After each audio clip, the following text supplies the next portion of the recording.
and to the republic for which it stands, one nation, under God, indivisible, with liberty and justice for all. The prayer this morning will be offered by the good delegate representing Howard County. Thank you, Madam Speaker. Let us give thanks for this very successful session for our colleagues in this chamber and, yes, the ones across the hall, for our Madam Speaker and all of our leaders, including the Senate President and the Governor, for our staff and our families who have supported us for the past 90 days. And as we approach midnight, sine die, I offer this traditional Irish blessing for journeys and departures. May the road rise to meet you. May the wind be always at your back. May the sun shine warm upon your face and the rain fall soft upon your fields. And until we meet again, may God hold you in the hollow of his hand. Amen. Amen. Quorum call. Madam Speaker.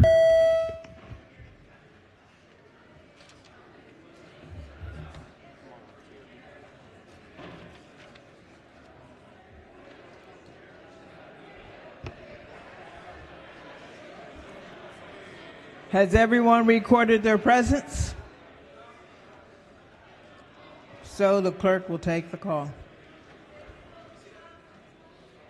There being 127 members present, the House is now in session. Clerk will read the journal from the previous day. Annapolis, Maryland, March the 31st, 2023.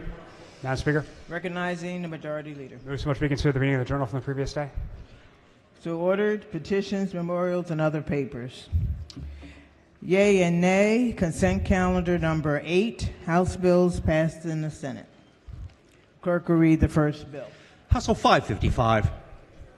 Recognizing the Majority Leader. Thank you, Madam Speaker. So much we consider the reading of HB 555 to be considered the reading of all the bills in the calendar. So ordered. Conference Committee report. House Bill 471. The clerk will read the bill and the Conference Committee report. House Bill 471, Economic Development, Regional Institution Strategic Enterprise Zone Program Alterations and Financing, Amendment Number 1. Is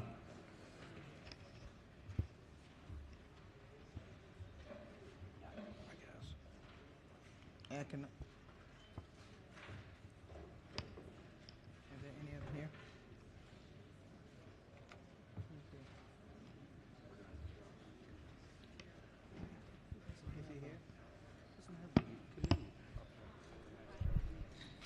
Recognizing the chair of the committee.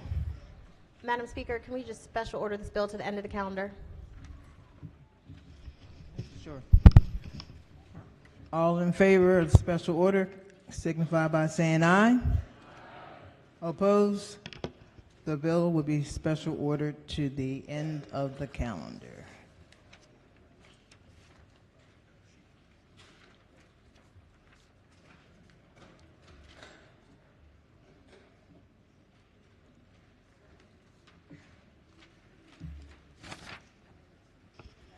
Conference Committee report, House Bill 770. The clerk will read the bill and the Conference Committee report. House Bill 770, Blueprint for Maryland's Future, publicly funded pre-kindergarten Maryland Consortium on Coordinated County Supports and Career Ladder Alterations, Amendment Number 1. Recognizing the chair of the Conference Committee report. Thank you, Madam Speaker. Move the Conference Committee amendments. The motion for the House is to adopt the Conference Committee report. All in favor signify by saying aye. Aye. Opposed? The ayes have it. The Conference Committee report is adopted. House Bill 770 is on third reading and final passage. Is there any debate? If not, the clerk will call the roll. Madam Speaker.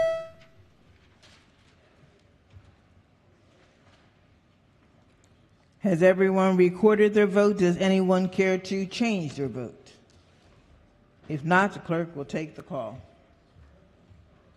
There being 116 votes in the affirmative, House Bill 770, having received a constitutional majority, is declared passed.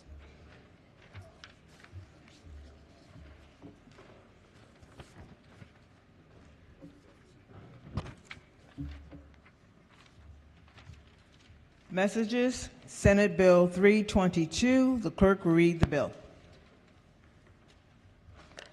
Senate Bill 322, alcoholic beverages, Class 4, limited winery license, food service, amendment number 1. Clerk will read the message from the Senate. Ladies and gentlemen of the House of Delegates, the Senate refused to concur in the House amendments and respectfully requests the House recede from its position. Should the House prefer a conference committee to confer the disagreeing votes of the two houses, the Senate appoints Senator Bidle chair, Senator Hayes, and Senator Mouse. Said bill is returned herewith. The clerk will read the message to the Senate. Ladies and gentlemen of the Senate, the House of Delegates does not recede in the House amendments to the Senate bill and agrees to a conference committee to confer on the disagreeing votes of the two houses. The Senate has appointed Senator Bidle chair, Senator Hayes, and Senator Mounts. The House appoints Delegate Valderrama chair, Delegate Shee, and Delegate Weigel. Said bill is returned herewith. Messages. Senate Bill 448. The clerk will read the bill. Senate Bill 448, alcoholic beverages, manufacturers' licenses, and off-site permits, amendment number 1. The clerk will read the message from the Senate. Ladies and gentlemen of the House of Delegates, the Senate refused to concur in the House amendments and respectfully requests the House recede from its position. Should the House prefer a conference committee to confer on the disagreeing votes of the two houses, the Senate appoints Senator Guile chair, Senator Klausmeyer, and Senator Mouse. Said bill is returned herewith. The clerk will read the message to the Senate. Ladies and gentlemen of the Senate, the House of Delegates does not recede in the House amendments to the Senate bill and agrees to a conference committee to confer on the disagreeing votes of the two houses. The Senate has appointed Senator Guile chair, Senator Klausmeyer, Senator Mounts. The House appoints Delegate Valderrama chair, Delegate Harrison, and Delegate Shee. Said bill is returned herewith. Report of the Committee on Appropriations. Report number 25. Clerk will read the first bill. Senate Bill 959, Higher Education, Maryland 529 Program, Reform. Favor the amendments. Amendment number 1.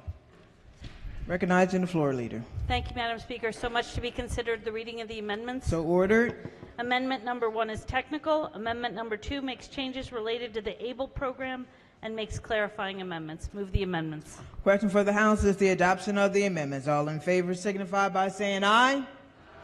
Opposed? The ayes have it. The amendments have been adopted. Question now to adoption of the favorable report as amended. All in favor signify by saying aye. Opposed? The ayes have it. The favorable report is adopted. Are there any additional amendments to the bill or to its title? Hearing none, the bill is ordered past the third reading. Report of the Committee on Economic Matters. Report number 25. The clerk will read the bill. Senate Bill 760, Security Guard Agency, Security Guard Employers, and Security Guard Standards and Certifications. Favor the amendments. Amendment number 1. Recognizing the floor leader. Moves must be considered the reading of the amendments. So ordered. The amendments conform the bill to the House Bill 1055 that was passed last week in this chamber. Move the amendments. Question for the House is the adoption of the amendment. All in favor signify by saying aye. Opposed? The ayes have it. The amendments have been adopted. Question now to adoption of the favorable report as amended. All in favor signify by saying aye.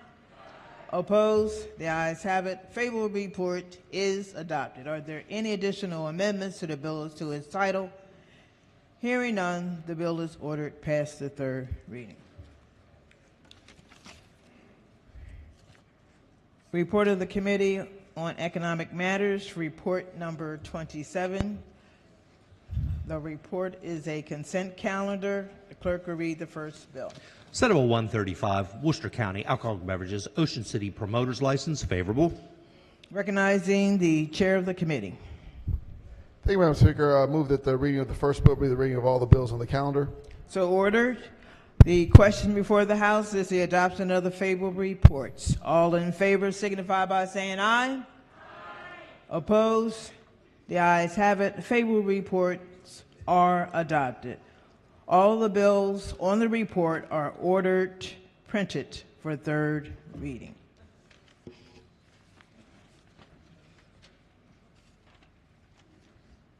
Report of the Committee on Economic Matters, report number 28.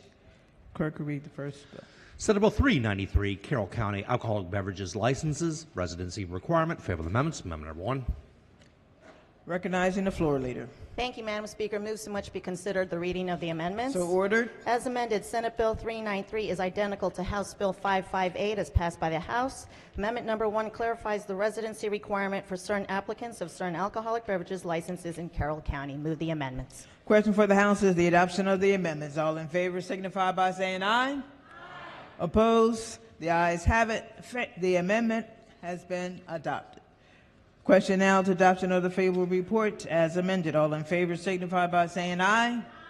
Opposed? The ayes have it. Favorable report is adopted. Are there any additional amendments to the bill or to its title? Hearing none, the bill is ordered past the third reading. Clerk will read next bill. Senate Bill 589, Baltimore City Alcoholic Beverages Related Event Promoters Permit. Favorable amendments. Amendment number 1.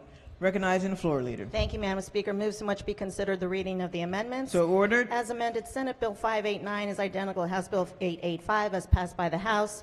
Amendment number 1 alters the termination date of the related event promoter's permit, makes a technical change. Move the amendment. Question for the House is the adoption of the amendments. All in favor signify by saying aye. Opposed? The ayes have it. The amendments have been adopted. Question now is adoption of the favorable report as amended. All in favor signify by saying aye. Opposed? The ayes have it. Favorable report is adopted. Are there any additional amendments to the bill or to its title? Hearing none, the bill is ordered past the third reading. Clerk will read next bill. Senate Bill 607, Baltimore City Alcoholic Beverages 46th Alcoholic Beverages District Revisions. Favorable amendments. Amendment number 1. Recognizing the floor leader. Thank you, Madam Speaker. Move so much be considered the reading of the amendments. So ordered. As amended, Senate Bill 607 alters general provisions of Baltimore City alcoholic beverages laws, various provisions related to the 46th Alcoholic Beverages District, and extends the expiration of specified license until a certain date. Amendment number 1 is technical. Amendment number 2 clarifies that a certain duck pin bowling alley is required to be a physical duck pin bowling alley, authorizes the board to issue Class B beer, wine, and liquor licenses to certain restaurants located in certain areas under certain circumstances, adds additional criteria a license holder may meet in order to convert a Class D beer and light wine license to a Class D beer, wine, and liquor license, clarifies that the Downtown Commercial District Management Authority must enter into a contract with the Baltimore Police Department to hire 2 police officers to patrol a certain area, and finally authorizes certain license holders to have more time to transfer ownership of a license or to renew a license under certain circumstances. Move the amendments, Madam Speaker. Question for the House is the adoption of the amendments. All in favor signify by saying aye. Opposed? The ayes have it. The amendments have been adopted. Question now is the adoption of the favorable report as amended. All in favor signify by saying aye. Opposed? The ayes have it.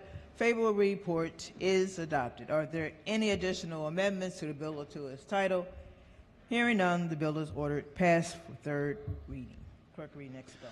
House Bill 654, Harford County Alcoholic Beverages Class HC Health Club License. Favorable amendments. Amendment number 1. Recognizing the floor leader. Thank you, Madam Speaker. Move so much be considered the reading of the amendments. So ordered. As amended, Senate Bill 654 is identical to House Bill 1063 as passed by the House. Amendment number 1 requires a license holder to purchase beer and wine from an authorized and licensed wholesaler and makes conforming changes. Move the amendments. Question for the House is the adoption of the amendments. All in favor signify by saying aye. Opposed? The ayes have it. The amendments have been adopted. Question now is adoption of the favorable report as amended. All in favor signify by saying aye. Opposed?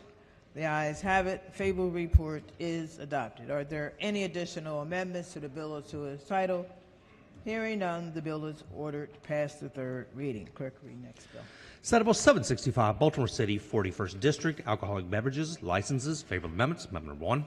Recognizing the floor leader. Thank you, Madam Speaker. Move so much be considered the reading of the amendments. So ordered. As amended, Senate Bill 765 authorizes the Baltimore City Board of License Commissioners to exchange a Class B, D7 beer, wine, and liquor license for premises located in a certain block of Frederick Avenue for a Class A7 license. The bill also alters the definition of a marketplace and authorizes a marketplace license holder to sell certain alcoholic beverages for off-premises consumption. Amendment number 1 is technical, and amendment number 2 strikes language that certain provisions of law do not apply in the 43rd District, and finally strikes the prohibition on the board to issue a Class A7 license on or after a certain date. Move the amendments. Question for the House is the adoption of the amendments. All in favor signify by saying aye. Opposed? The ayes have it. The amendments have been adopted. Question now, the adoption of the favorable report as amended. All in favor signify by saying aye. Opposed? The ayes have it. Favorable report is adopted. Are there any additional amendments to the bill or to its title? Hearing none, the bill is ordered past the third reading.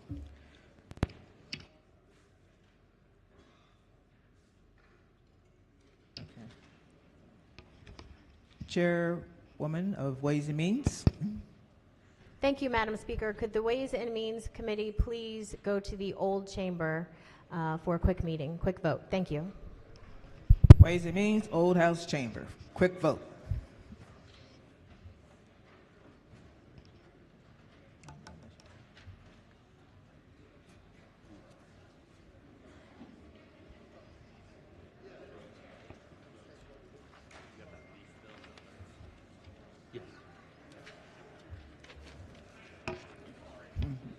Report of the Committee on Economic Matters, report number 29. The clerk will read the bill.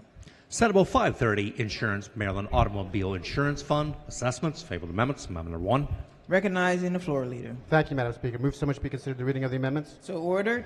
Amendment number 1 is technical. Amendment number 2 requires the Board of Industry of Automobile Insurance Association to authorize a certain one-time transfer and report on it, and provides a one-time cash infusion to May for uninsured motorist penalties. Move the amendments. Question for the House is the adoption of the amendments. All in favor signify by saying aye. Opposed? The ayes have it. Favorable, the amendment is adopted. Question now is adoption of the favorable report as amended. All in favor signify by saying aye. Opposed? The ayes have it. Favorable report is adopted. Are there any additional amendments to the bill or to its title? Hearing none, the bill is ordered past the third reading. Report of the Committee on Judiciary, report number 40. The clerk will read the bill. Senate Bill 164, Driver's Licenses, Suspension for Child Support Arrearages, Exception, Favorable Amendments, Amendment number 1.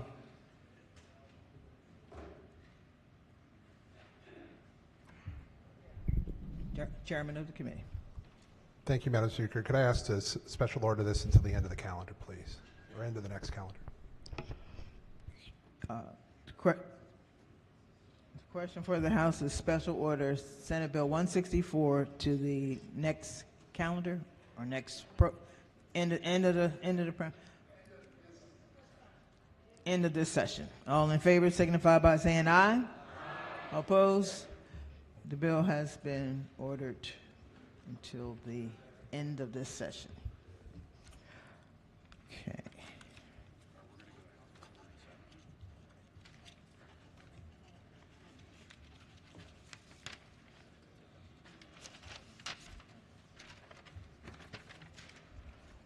House Bill amended in the Senate, House Bill 37. The clerk will read the bill and the Senate amendments.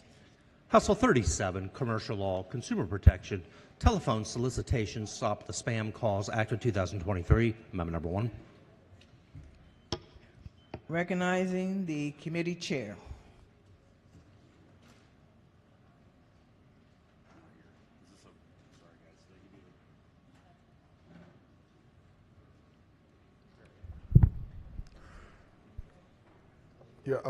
Thank you, Madam Speaker. Move to not concur with Senate amendments. Motion for the House is to not concur in the Senate amendments. All in favor signify by saying aye. Opposed? The ayes have it. The amendments are rejected. The clerk will read the message to the Senate. Ladies and gentlemen of the Senate, the House of Delegates refused to concur in the Senate amendments and respectfully request the Senate recede from its position. Said bill is returned herewith.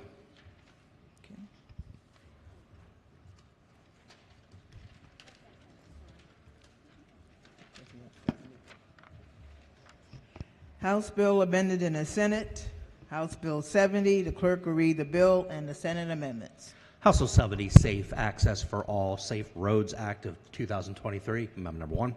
Recognizing the committee chair. Thank you, Madam Speaker. We move not to concur. The motion for the House is to not concur in the Senate amendments. All in favor signify by saying aye. Aye. Opposed? The ayes have it. The amendments are rejected. The clerk will read the message to the Senate. Ladies and gentlemen of the Senate, the House of Delegates refused to concur in the Senate amendments and respectfully request the Senate recede from its position. Should the Senate prefer a conference committee to confer the disagreeing votes of the two houses, the House appoints Delegate Love chair, Delegate Addison, and Delegate T. Morgan. Said bill is returned herewith. House bill amended in the Senate, House Bill 246. The clerk will read the bill and the Senate amendments. House Bill 246, Alcoholic Beverages, Class 4 Limited Winery License, Food Service, Amendment number 1. Recognizing the committee chair.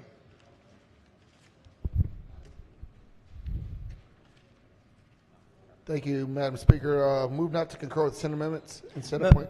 The motion before the House is to not concur in the Senate amendments. All in favor signify by saying aye. Aye. Opposed? The ayes have it. The amendments are rejected. Clerk will read the message to the Senate. Ladies and gentlemen of the Senate, the House of Delegates refuse to concur in the Senate amendments and respectfully request the Senate recede from its position. Should the Senate prefer a conference committee to confer the disagreeing votes of the two houses, the House appoints Delegate Valderrama chair, Delegate Shi, and Delegate Weibel. Said bill is returned herewith.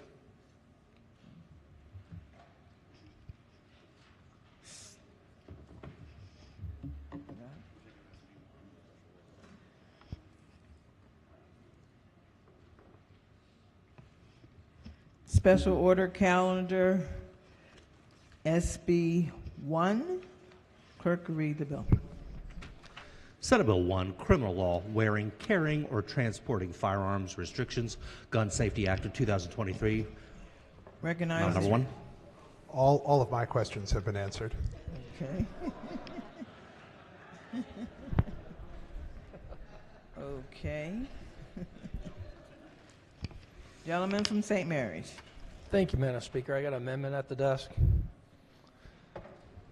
Amendment number 363824/1. Amendment number 1. So be considered reading of that amendment. So ordered. So this is an easy one, ladies and gentlemen. If you pull out your bill, on page 5, line 17, we're striking the word alcohol from this bill. You might be like, well, why are they doing that? Because the way this bill is written currently, if you have a concealed carry permit, you can't go to a restaurant, a bar, a pool hall, a bowling alley, a movie theater. You can't go and carry anywhere that serves alcohol. And look, I appreciate the floor leader's remarks when we debated this on Friday or Saturday, that things get chaotic when people drink alcohol. But you also have to consider that we're talking about the good guys in this situation. This bill that we have in front of us limits people with a concealed carry license. These people have been background checked not once, not twice, but 3 times. They've received a considerable amount of training from the state. They've been fingerprinted. These are the good guys in this situation. And much like the floor leader was telling us about an amendment that the minority party had on Saturday about cannabis, where we were trying to make it illegal to smoke cannabis in your car. He reminded the body that, well, that's already illegal. Well, it's already illegal to be intoxicated while you're carrying a weapon. So it's no need to call this out in the bill, because all you're doing is preventing people. And I agree with the majority, or the bill drafter, the sponsor, that things may get chaotic if alcohol is involved. But this only regulates the people, they're the good guys. And I just had a friend of mine this weekend really kind of call out why this amendment is so important. She reminded me of a situation that happened to her 15, 20 years ago when she went out to dinner with some friends. They went out to dinner to a restaurant, had a couple drinks, a couple girls out for, the night. They were approached by a guy that was flirting with them and stuff, talked to them and stuff. Well, they go to leave the restaurant. The guy follows her out to her car. She tries to let him down easy, tells him that she's married and stuff, and she's kind of feeling kind of uncomfortable. He walks her all the way to her car. She felt so uncomfortable that she opened up the car door. and tried to put the door in between her and the guy. Finally, it was just so uncomfortable. She's like, well, hey, have a good night. I'm leaving. She jumps in her car to leave. She goes to slam the door. The guy grabs the top of the door and pulls it back open. Then works his way around the door and gets into the car on top of her, and grabs her. She reaches across the seat into her purse and pulls out a firearm and points it at her. The guy immediately backs off. She drives away. She calls the police. Nothing much happened from it after that. That gun saved her from being assaulted. Maybe saved her from being raped. Maybe saved her life that night. See, this is when we get into these big debates here about guns, why the minority party holds this so close to our heart. You have an inalienable right under God to defend yourself. And that defense of yourself shouldn't be limited to your size. A firearm levels the playing field for those that are weaker, smaller, against a stronger attacker. So this is a common sense amendment in my opinion. And look, it's just this easy. A green vote supports the woman defending herself, and a red vote supports the attacker doing her harm. It's just that simple. Move the amendment, Madam Speaker. Committee Chair. I'd ask the body to resist the amendment. We discussed a similar amendment in the committee. As was mentioned, it is already illegal to be under the influence of alcohol or any other controlled dangerous substance and be in possession of a wear and carried firearm. And for those reasons, Madam Speaker, I'd ask the body to resist. Gentleman from Anne Arundel. Thank you, Madam Speaker. I rise in support of the amendment. It's not current law now. If you have a concealed carry, you can go into a restaurant, a marina, a liquor store now. It's not current law now. So why are we trying to set this new precedent? The training is there. We set the standard. We set the training. And these people are licensed, certified, background checked, fingerprinted. The training has been set by us. And, we don't have a problem with it now. It's not current law now. Why are we adding this to the law? So I rise in support of the amendment. Thank you, Madam Speaker. Is there any further debate? Yes, Madam Speaker. Gentlelady from Hartford. I stand in support of this amendment as well. As you know, I've been actually a victim of 2 assaults, one as a juvenile, so it would not matter, but 2 as an adult. My room was violated, and someone was standing over me, and also I've been attacked like on the street. And I believe that this amendment would protect me in having my Second Amendment rights preserved. And I am very happy that I was able to get my carry permit just recently. It cost me money, it cost me time, it cost me education, it cost me time in the shooting, because I'm not a hunter, but yet I went through the process and figured out how to do it to protect myself and for self-insurance. And if you're ever a victim and you go through anything like that to where you're attacked or you're raped or whatever, it changes you for years, not just overnight, but it changes you. And you literally are scared. So does this cause mental effect on how you feel and how you respond to things? Yes. And it is a security to know that the law protects us now, that we can go out and we can protect ourselves if this situation would happen again. And lo and behold, nobody that is a licensed gun holder would ever want to ever shoot anybody, kill anybody.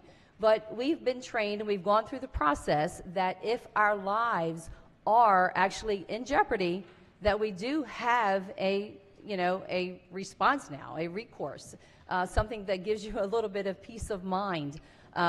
So I support this amendment wholeheartedly, and it does give you, a sense of comfort. Not that we would ever have to use it, God forbid we never do, but it really, it affects you mentally, it affects your mind, insecurity. Just like we have other bills on the floor, and already this year that we're saying that, the state of mind is very important.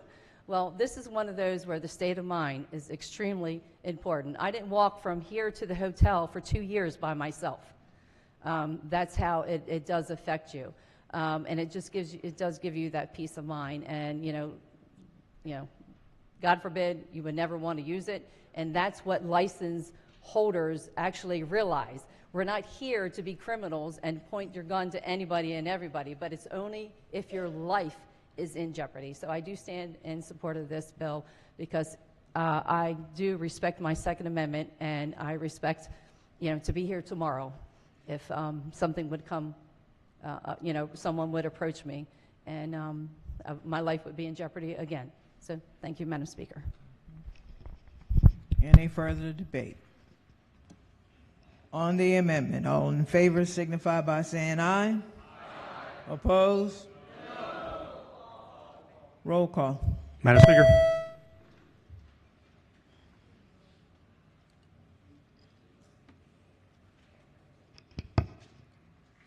Has everyone recorded their vote? Does anyone care to change their vote? If not, the clerk will take the call. The amendment fails. Are there any additional amendments to the bill to its title? Madam Speaker. John Lady from Baltimore County. Thank you, Madam Speaker. I have an amendment at the desk. It's Amendment 137-33922/1. Amendment number 1. Move so much be considered the reading of the amendment. So ordered. Thank you, Madam Speaker. We had quite a bit of discussion about this bill. I appreciate the chairman walking through this very important bill with us a few days ago to look at how Senate Bill 1 will restrict someone's constitutional rights. And one of the things that we realized is that the way Senate Bill 1 is written, it says that a... Can I interrupt you? Can you repeat the number? Sure. Can you trying read to that? Have it. I've got my friend with glasses reading it to me. 373-9221. Okay. Is that right? Yeah. All right, Yes. great. Move so much be considered the reading of the amendment.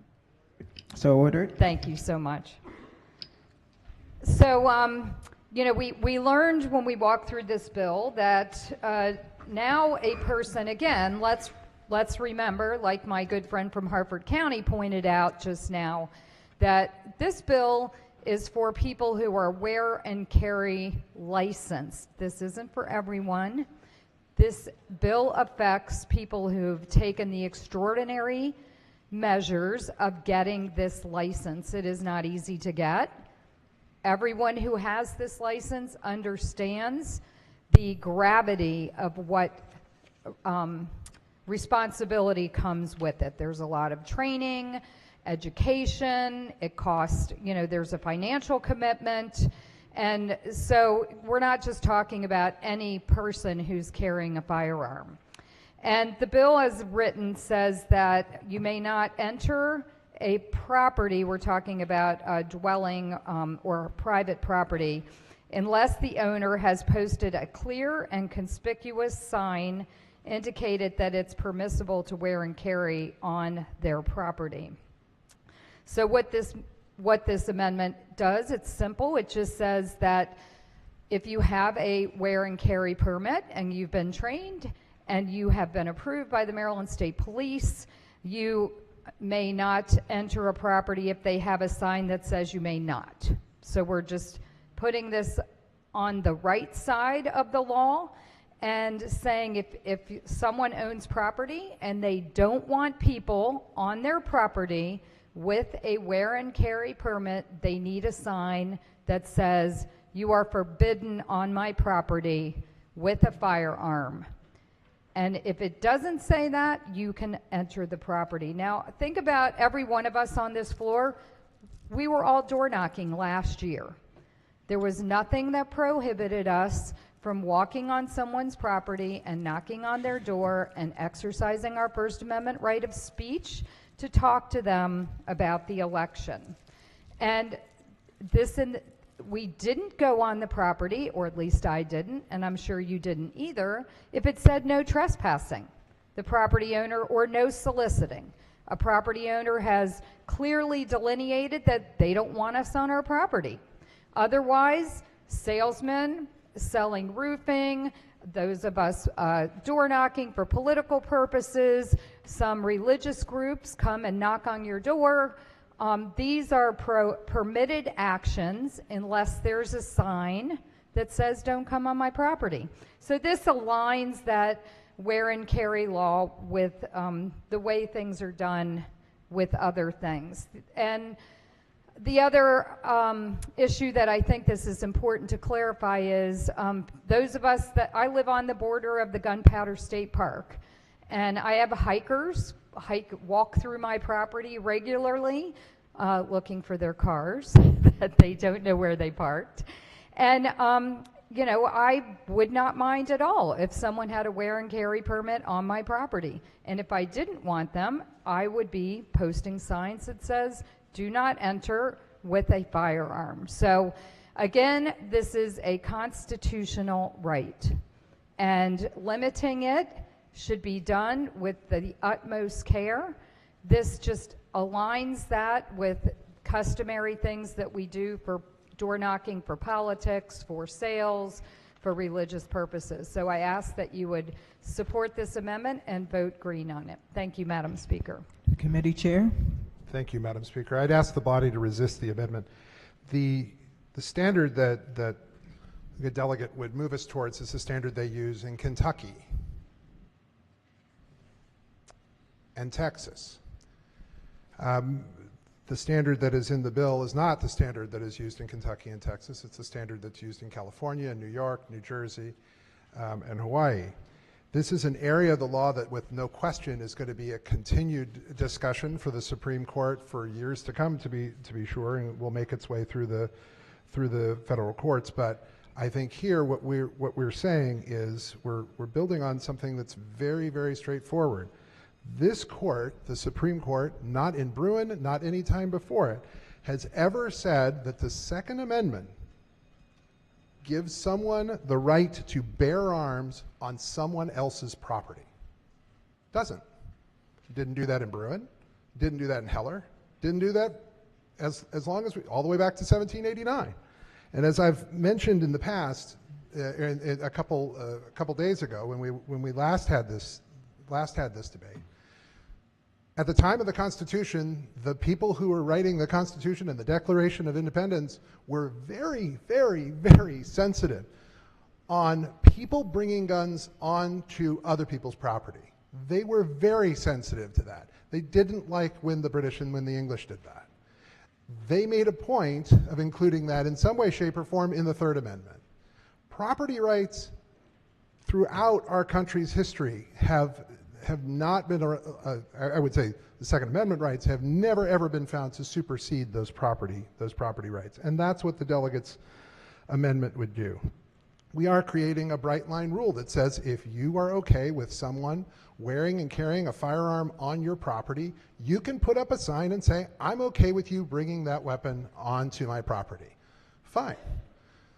That's what the bill says, and I think that that's a reasonable thing. The questions about whether somebody could get caught out if they pass through the property, there are exceptions for easements, and we added an amendment that came to us during this process that very clearly says we're talking about the structure of the home. We're talking about the building. We're not talking about every blade of grass surrounding it, whether it's either in the house or in a commercial property. So for all those reasons, I'd ask the body to resist the amendment. Madam Speaker. Gentleman from Harper. Thank you, Madam Speaker. I rise in support of the amendment. Whether it's Kentucky, whether it's Texas, whether it's California, a provision to prevent someone from taking a weapon on someone else's property is not going to stop a crime. It's just not. A sign is not going to stop somebody who wants to commit a crime on that property. If someone's that determined to commit a crime, they're going to walk past a sign. They do it in school zones. They do it everywhere.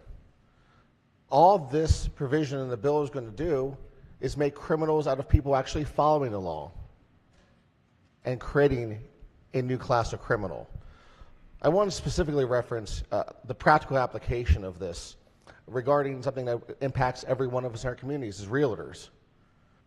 Right now, there are roughly 17,000 female realtors in the state of Maryland, and over 50% of those are over the age of 50, so roughly 7,500 to 8,000.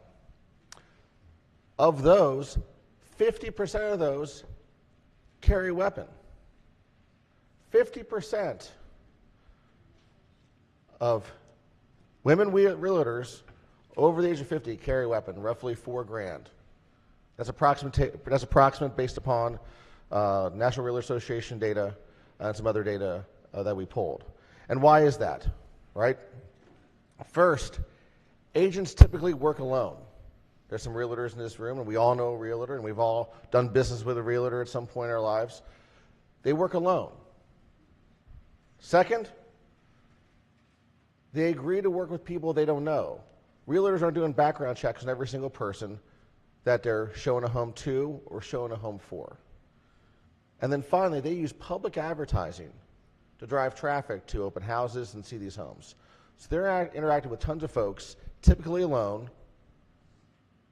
typically they don't know, trying to make a living. That's why 50% of them carry a weapon.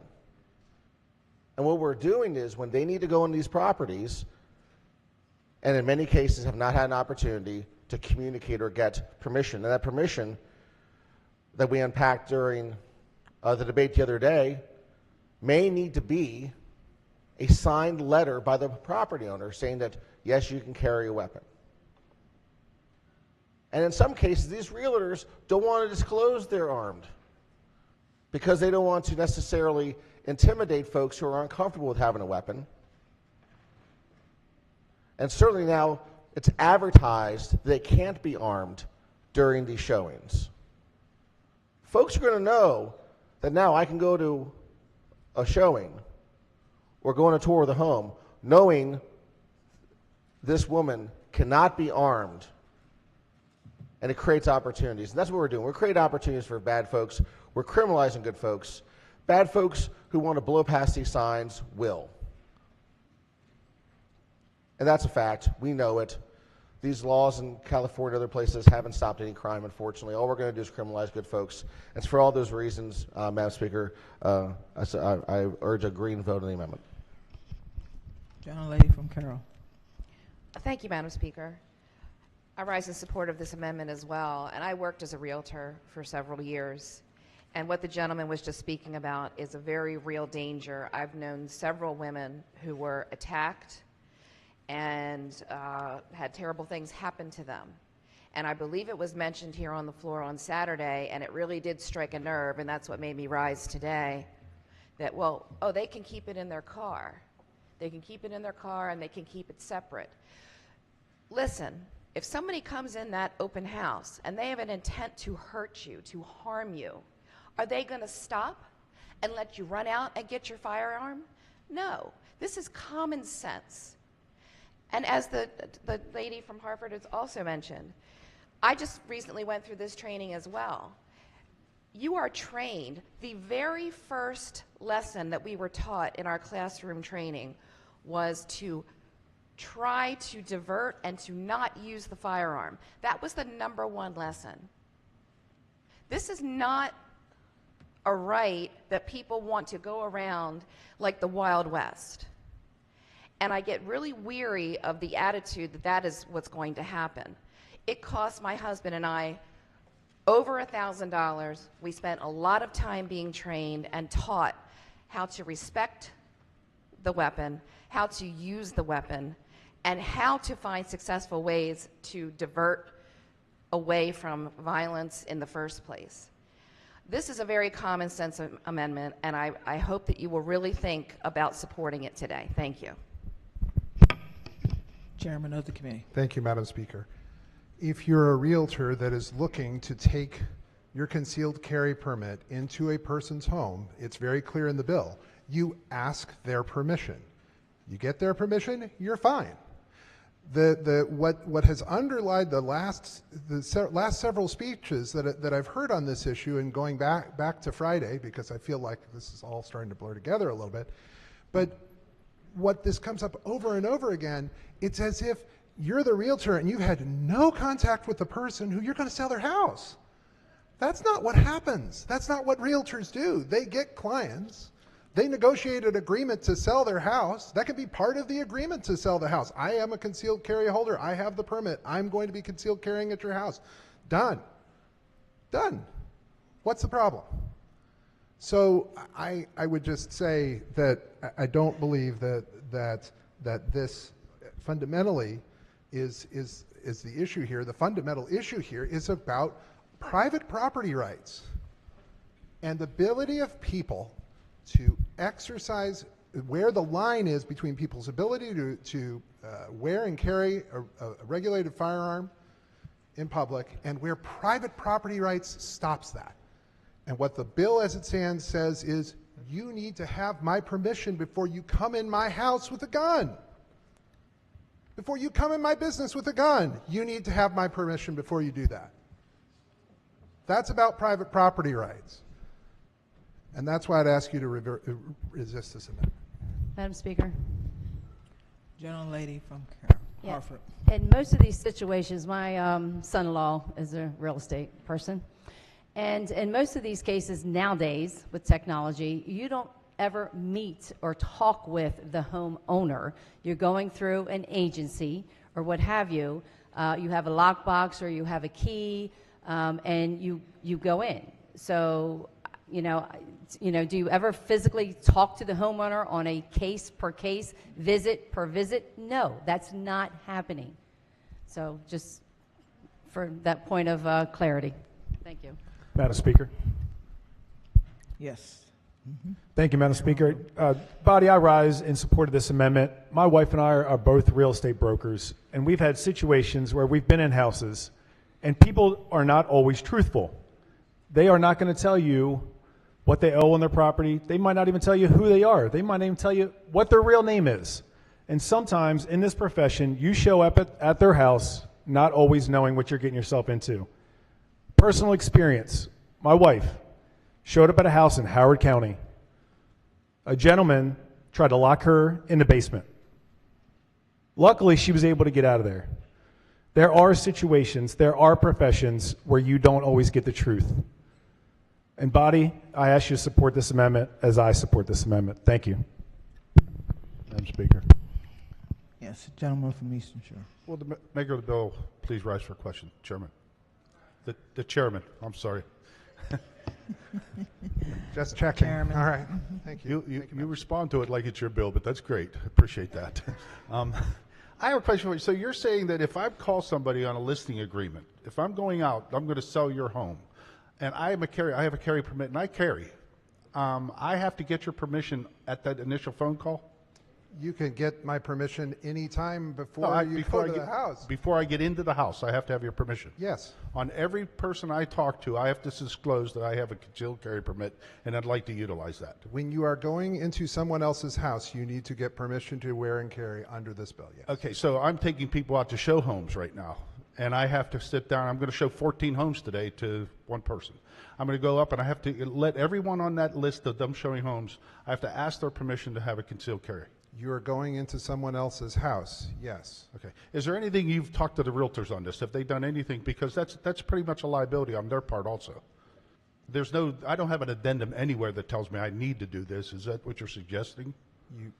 I am not aware of the realtor's position on this bill, but I will tell you that, again, what the bill says is that before you go into someone else's house, you need to get their permission before you are going to wear and carry. Okay. So again, you're changing the rules of the definition of my job. I don't talk about this when I go out to people. I have no need to do that. So I'm going to go out there and potentially I'm going to run into somebody who sits down and say, hey, so-and-so, you've sold a lot of homes. I'd really like for you to sell my home.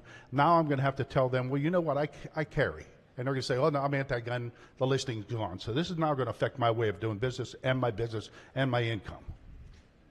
What this does is it says that a person's private property right is something that we should be defending here, and we are going to defend it and give them the opportunity to give someone else permission to wear and carry in their home. Okay, do you have an instance ever that a realtor has shot somebody with a concealed carry when they had it? Anything that they've done wrong? This is absurd. I mean, I'm trying to make a living, and you're putting conditions on it. I mean, it'd be like me asking somebody who, I don't know, doesn't wear underwear to go in and talk to somebody and say, every time I'm coming in, am I allowed to in your house if I don't do that?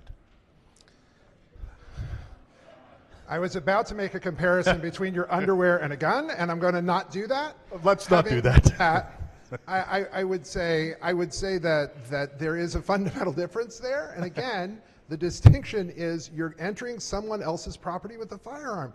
It is not unreasonable to say that a private property owner should be able to decide whether or not someone can bring a firearm into their property, and that's what this bill does. Could I bring my support dog in? Never mind. I think I made my point. Thank you. Gentleman from Anne Arundel. Thank you, Madam Speaker. A few questions for the floor leader. Thank you. Sure. Good to see you. Good morning. Afternoon.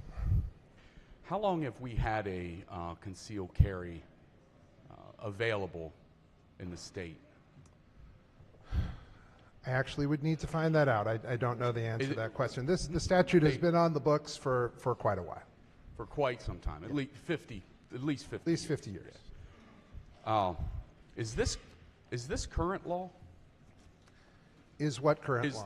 What we were just talking about with real estate agents, the property rights, is this current law? Effectively, if permission? someone, if you need first permission to enter into somebody else's house, period. Right. You generally enter into that agreement as a realtor or anybody else. You get permission from the property owner to be able to go on the property. But they don't have to declare This says that they're... this says if they want to come on with a weapon that they have a license to wear and carry, that they would need to get permission. That's what this says. What does it say now? What it says now is I don't believe that the law speaks specifically to this. Right. So in other words, we've had a concealed carry for decades and decades and decades. We've had real estate agents for decades and decades and decades. This has never been addressed. This is new precedent. We've never had a problem with this. This has been going on. These real estate agents, there are tens of thousands of real estate agents out there. As a reasonable person, I have to believe some of them have concealed carry permits. I have to believe that they've shown homes and they've gone on to properties and this hasn't been a problem. Would you agree with that reasonable assessment? I believe that we have a lot of very, very good realtors in the world and great realtors in this chamber. I believe that they exist. I believe that what we're saying here is as we deal with the question of the rights that people have to their own personal property, that there is a distinction between, I would argue, a bias in favor of the private property right as opposed to the right to the Second Amendment right here in the wear and carry statute. Would you agree that we've had this scheme, we have realtors, you know that there's some out there that are concealed, this is going on now, and we've never had a problem? I don't disagree that there are realtors who have wear and carry permits and that we don't have a list of horribles. What I'm saying here is there needs to be a clear line, and this seeks to provide that clear line in saying if you're going onto somebody else's property, you need to have their permission and you need to let them know that you're wearing and carrying. Again, not current law, never had a problem, been this way for 56, long before you and I. Let's just put it like that. So I thank you, Madam Speaker. Madam Speaker. Gentleman from St. Mary's. Thank you, Madam Speaker. Floor leader, can I get a question or two? Committee chair. So we got into this a little bit on Friday and Saturday, whatever day we were talking about this, and it was interrupted by a baseball game. Your contention is like the Third Amendment, which deals with property rights and housing foreign troops, is superseding your Second Amendment right to bear arms. Isn't that the logic that you're using? I mean, that's what I've been picking up from the questions that you've been asking. What I'm saying, and that discussion grew from a question about where what the historical precedent was in 1789, as is mentioned in the Bruin decision, that is consistent with this kind of a rule being appropriate. And what I said was that the Third Amendment is one of the things that's out there that demonstrates that in colonial America, and in revolutionary times, they were very concerned about issues related to private property. It was one of the big issues from about 1763, from the time of the 7 Years' War on forward. That was one of the driving forces of the revolution, was private property rights and what government could and could not do with those. Yeah, I agree with you on that. But if you're using the Third Amendment to trump the Second Amendment, can the Third Amendment also trump the First Amendment?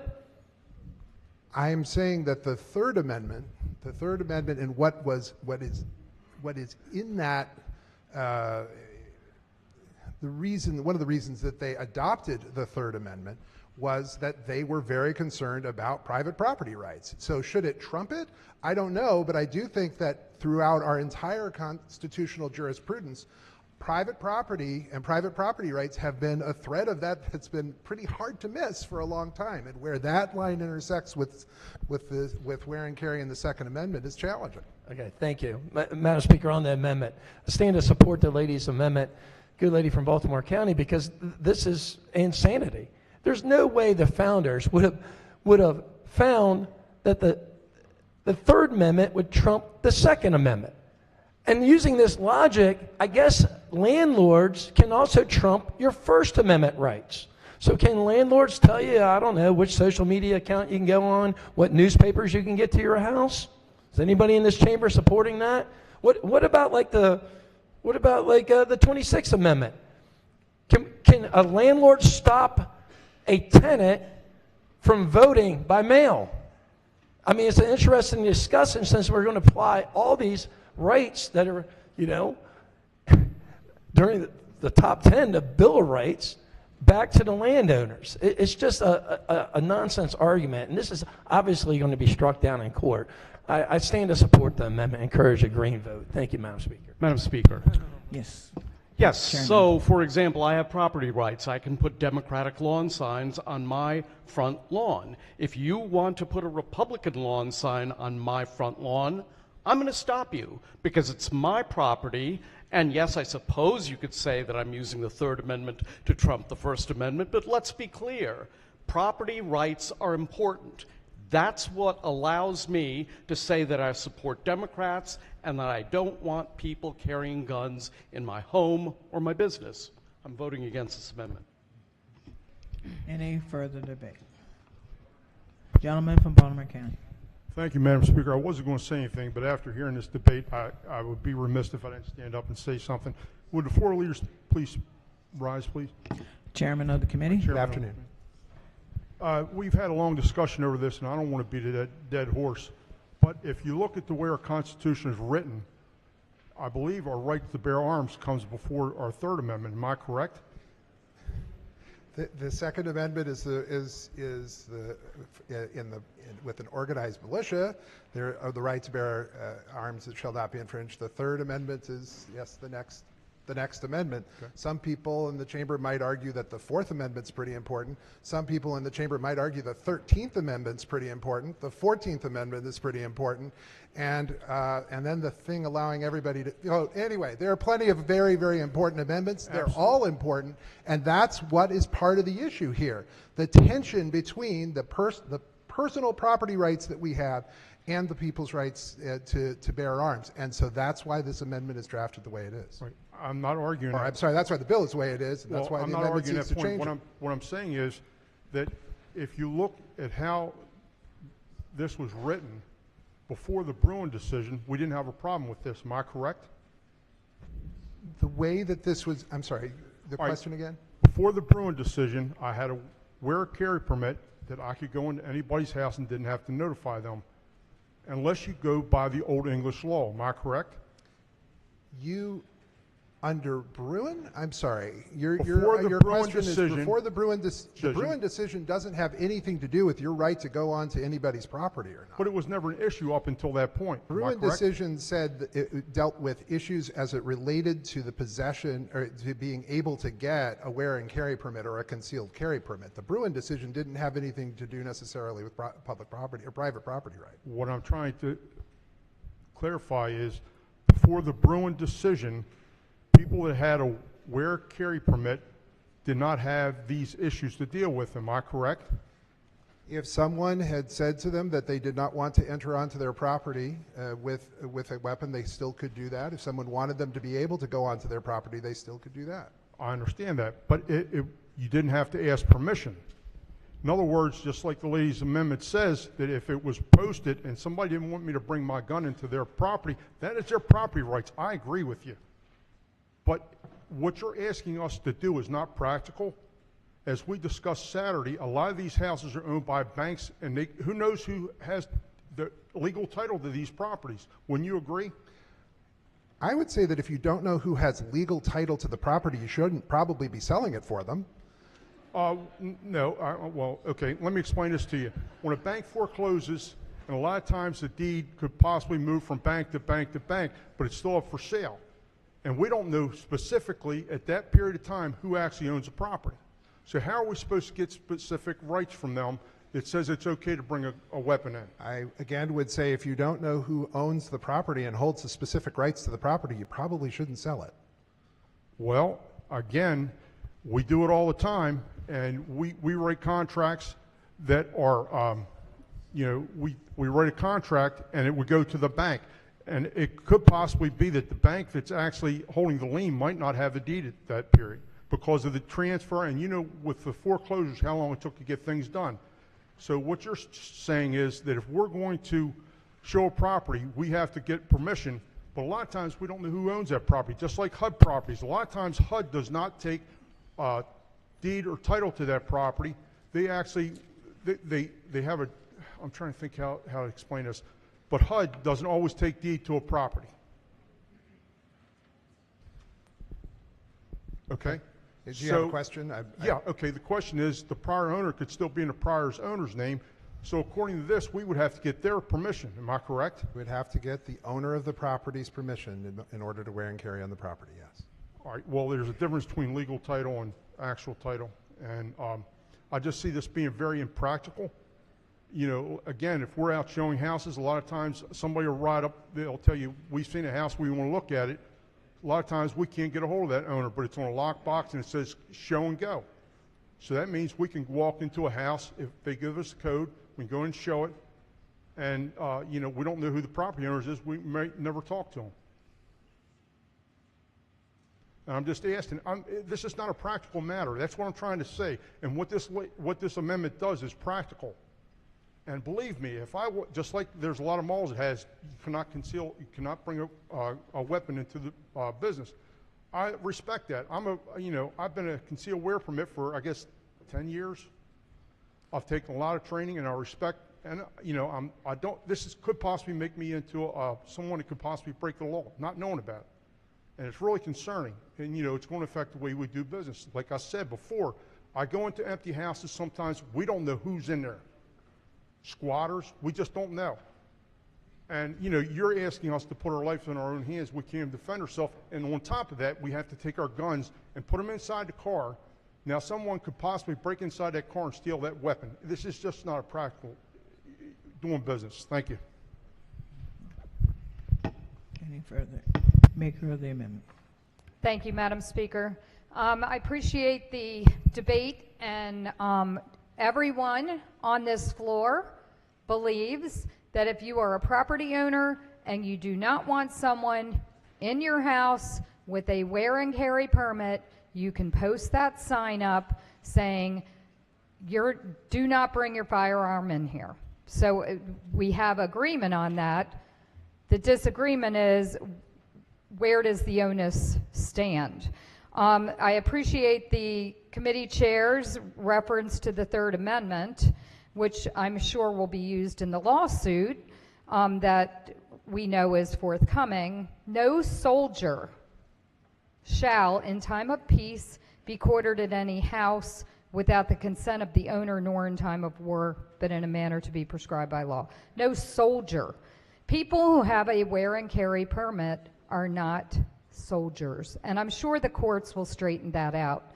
This is about protection for the good lady from Harper County, about realtors like my friend right next to me whose wife is a realtor, and it's home health care workers who do go in homes and they don't know who's in there, and they may need to protect themselves. This isn't about the Wild Wild West. It is difficult to get this wear and carry permit. It is earned with respect and diligence, and for those reasons I urge a green vote on this amendment. Thank you, Madam Speaker. On the amendment, all in favor signify by saying aye. Opposed? Roll call. Madam Speaker.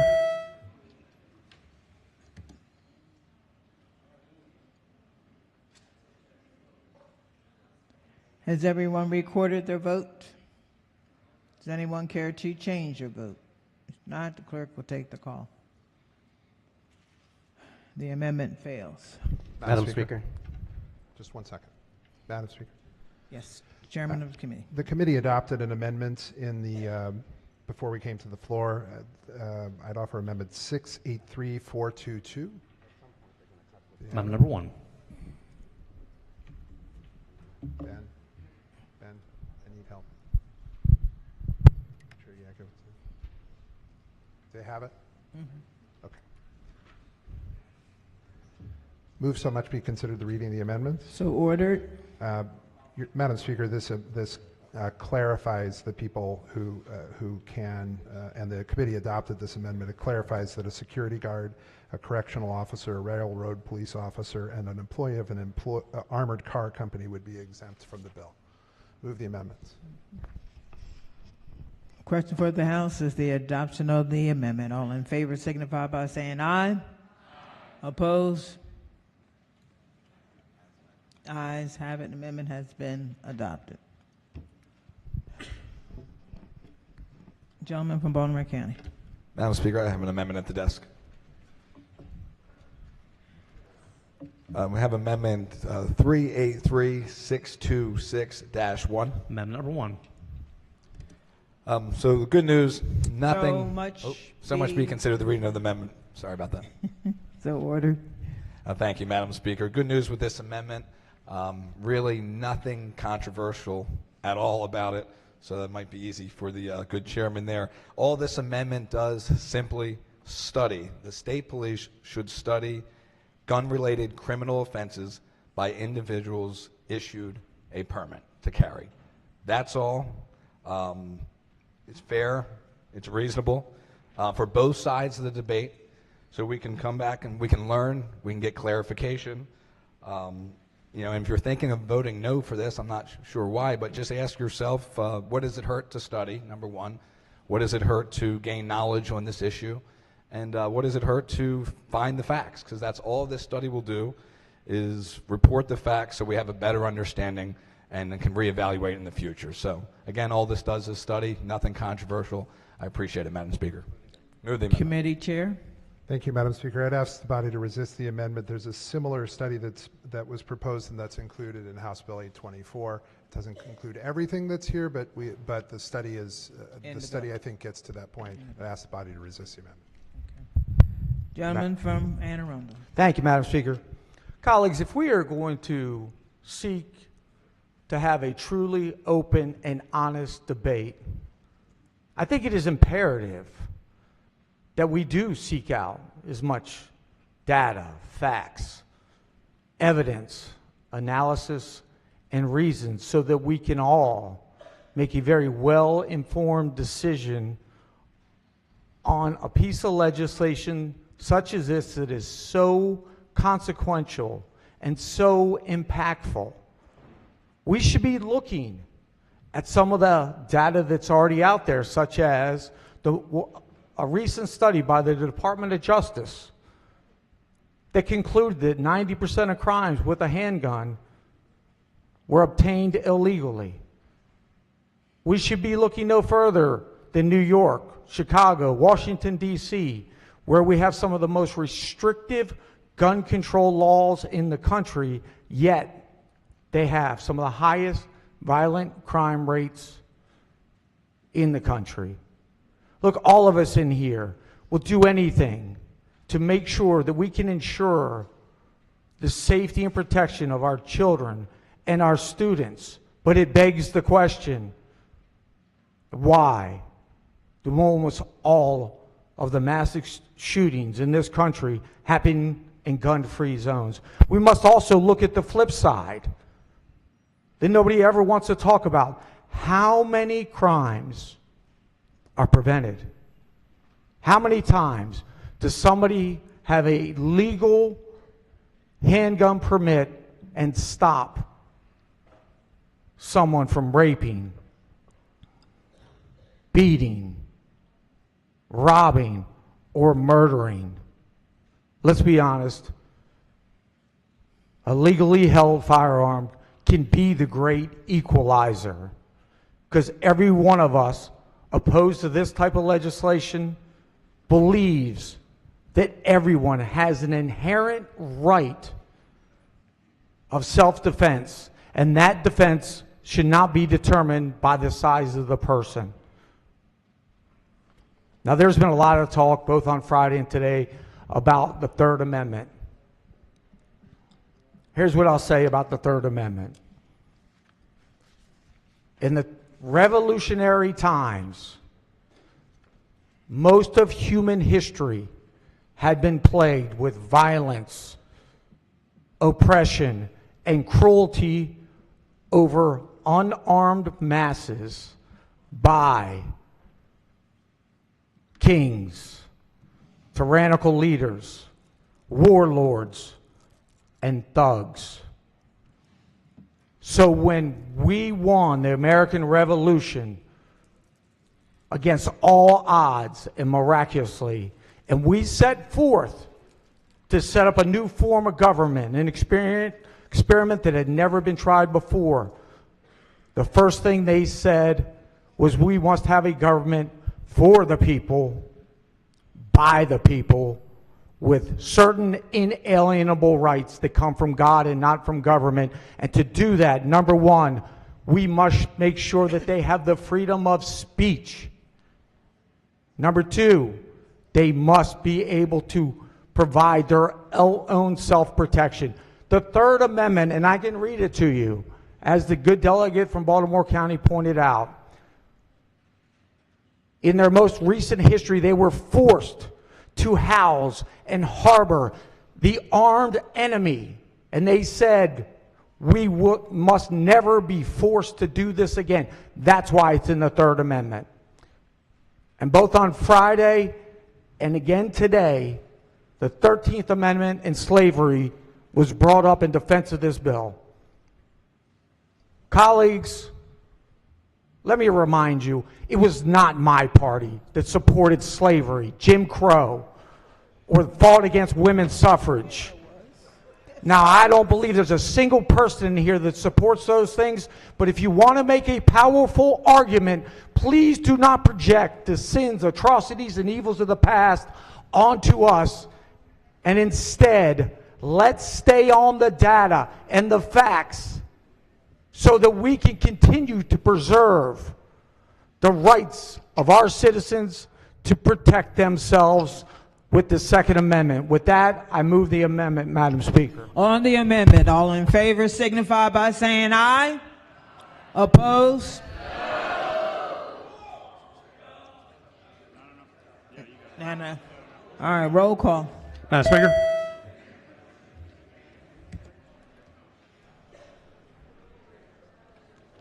Has everyone recorded their vote? Does anyone care to change their vote? If not, the clerk will take the call.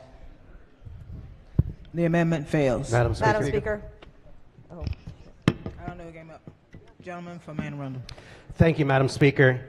I've said many times that I'm fond of most of you, and I mean that sincerely, especially the Speaker, but even the Chairman of Judiciary, and I appreciate everybody's work here, but I have to tell you, in my time in Annapolis, this is one of the bills that I find to be the most concerning.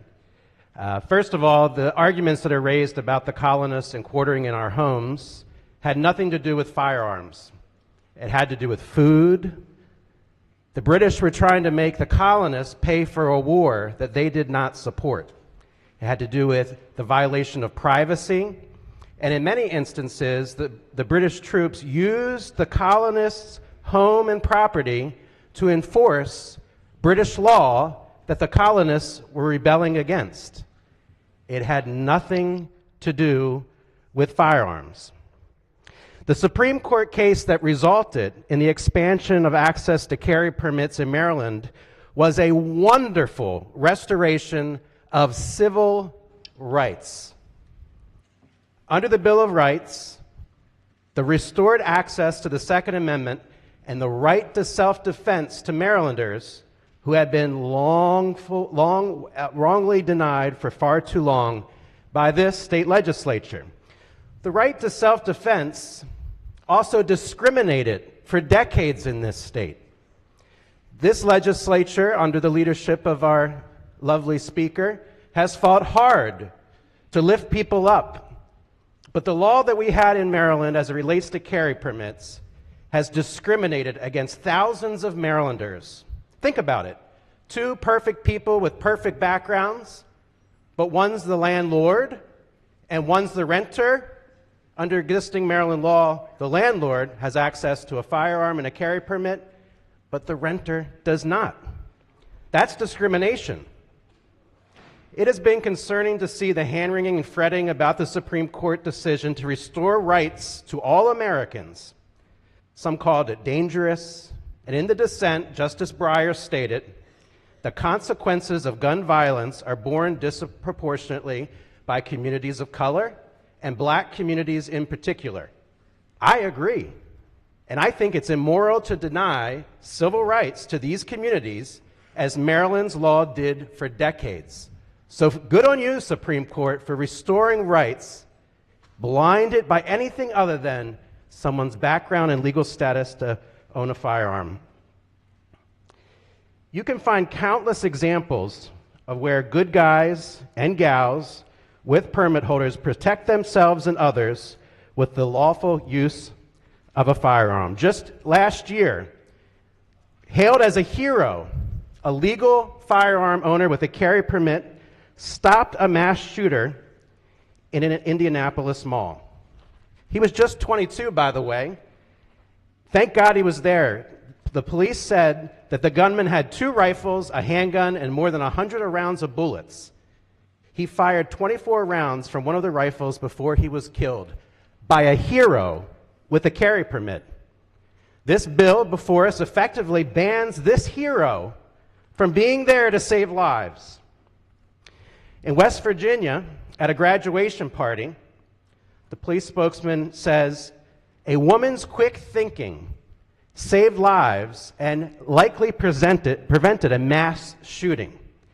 Some bad guy showed up and opened fire from his vehicle at this graduation party outside the apartment complex. Fortunately, this Good Samaritan put her life on the line and saved dozens of lives. Friends, carry permit holders do a lot of good too. They save a lot of lives. And I'll argue are among the safest people among us to do that type of thing. Think about it. Under this bill, if you're at a movie theater, a church, a synagogue, a restaurant, a grocery store, there's going to be a lot more environments where good guys and gals with firearms aren't going to be allowed to carry. But if one of these bad guys intended to kill you and came in to try to kill you and others, wouldn't you want that good guy and gal with a carry permit and training and fingerprinting to be there to potentially save your life, your kids' lives, your neighbors' lives? As someone who has a carry permit, I can tell you it's the last thing I ever want to do is have to use that firearm. But I will be damn glad to do it to protect my life, my children's life, and most of yours.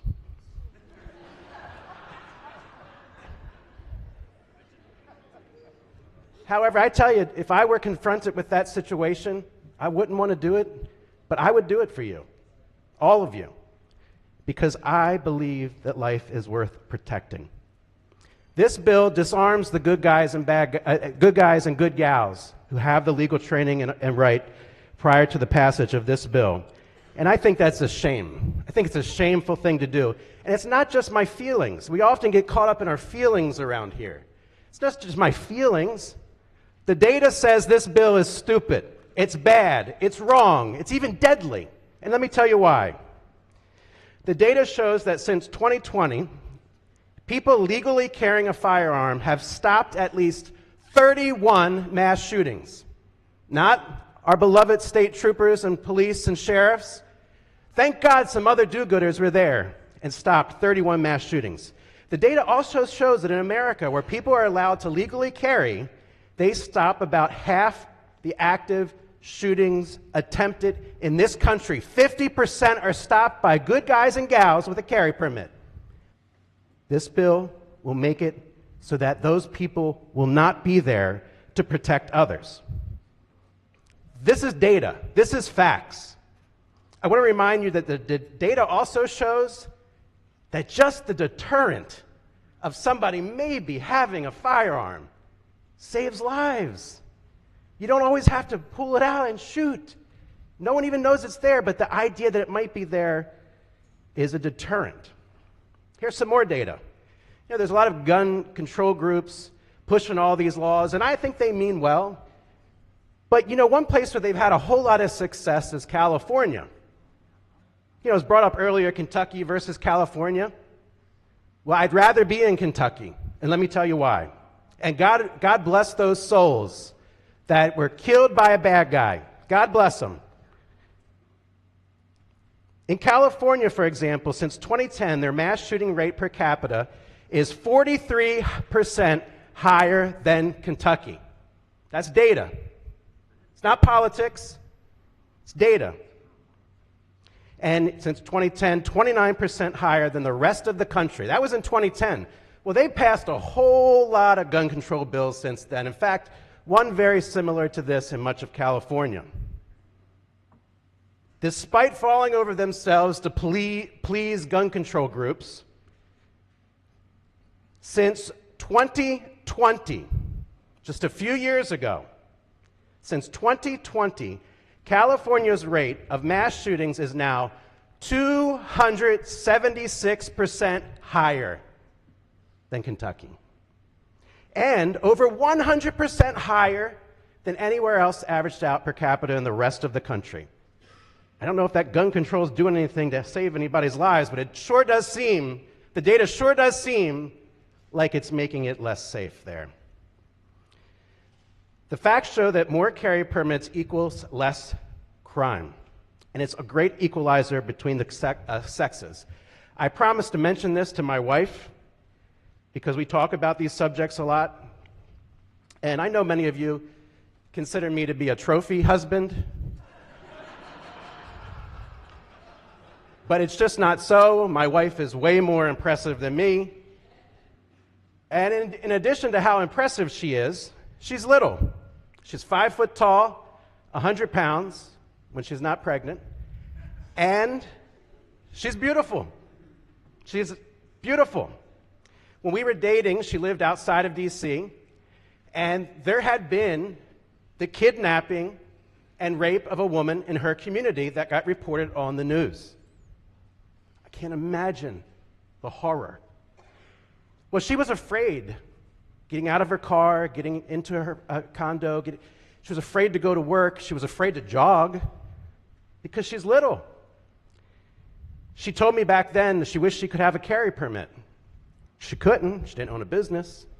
Wasn't in that protected class that Maryland had established that discriminated against her. In fact, if you Googled it, in Maryland, people would recommend you to hold your keys between your fingers on your way from your car to your condo, between work and your car, between the grocery store. Hold your keys between your fingers. That way you can use it as a weapon. The trouble is, this bill before us would disarm women in these types of situations. She told me that when she got her carry permit, being little, and being a woman who's a target in this culture, for the first time in her life, her words were that she felt safe to be in the world. Now, she's never used it. She's a better shot than me, I'll tell you that. But it gave her an equal hand to a predator. It gave her a shot to a predator. And for the first time in her life, she felt safer. The facts are that permit carry holders are the least likely people in America to commit a crime. It was mentioned earlier by the delegate from Baltimore County, we should study the rates. Well, I've got the rates. It's been studied extensively by the FBI and others.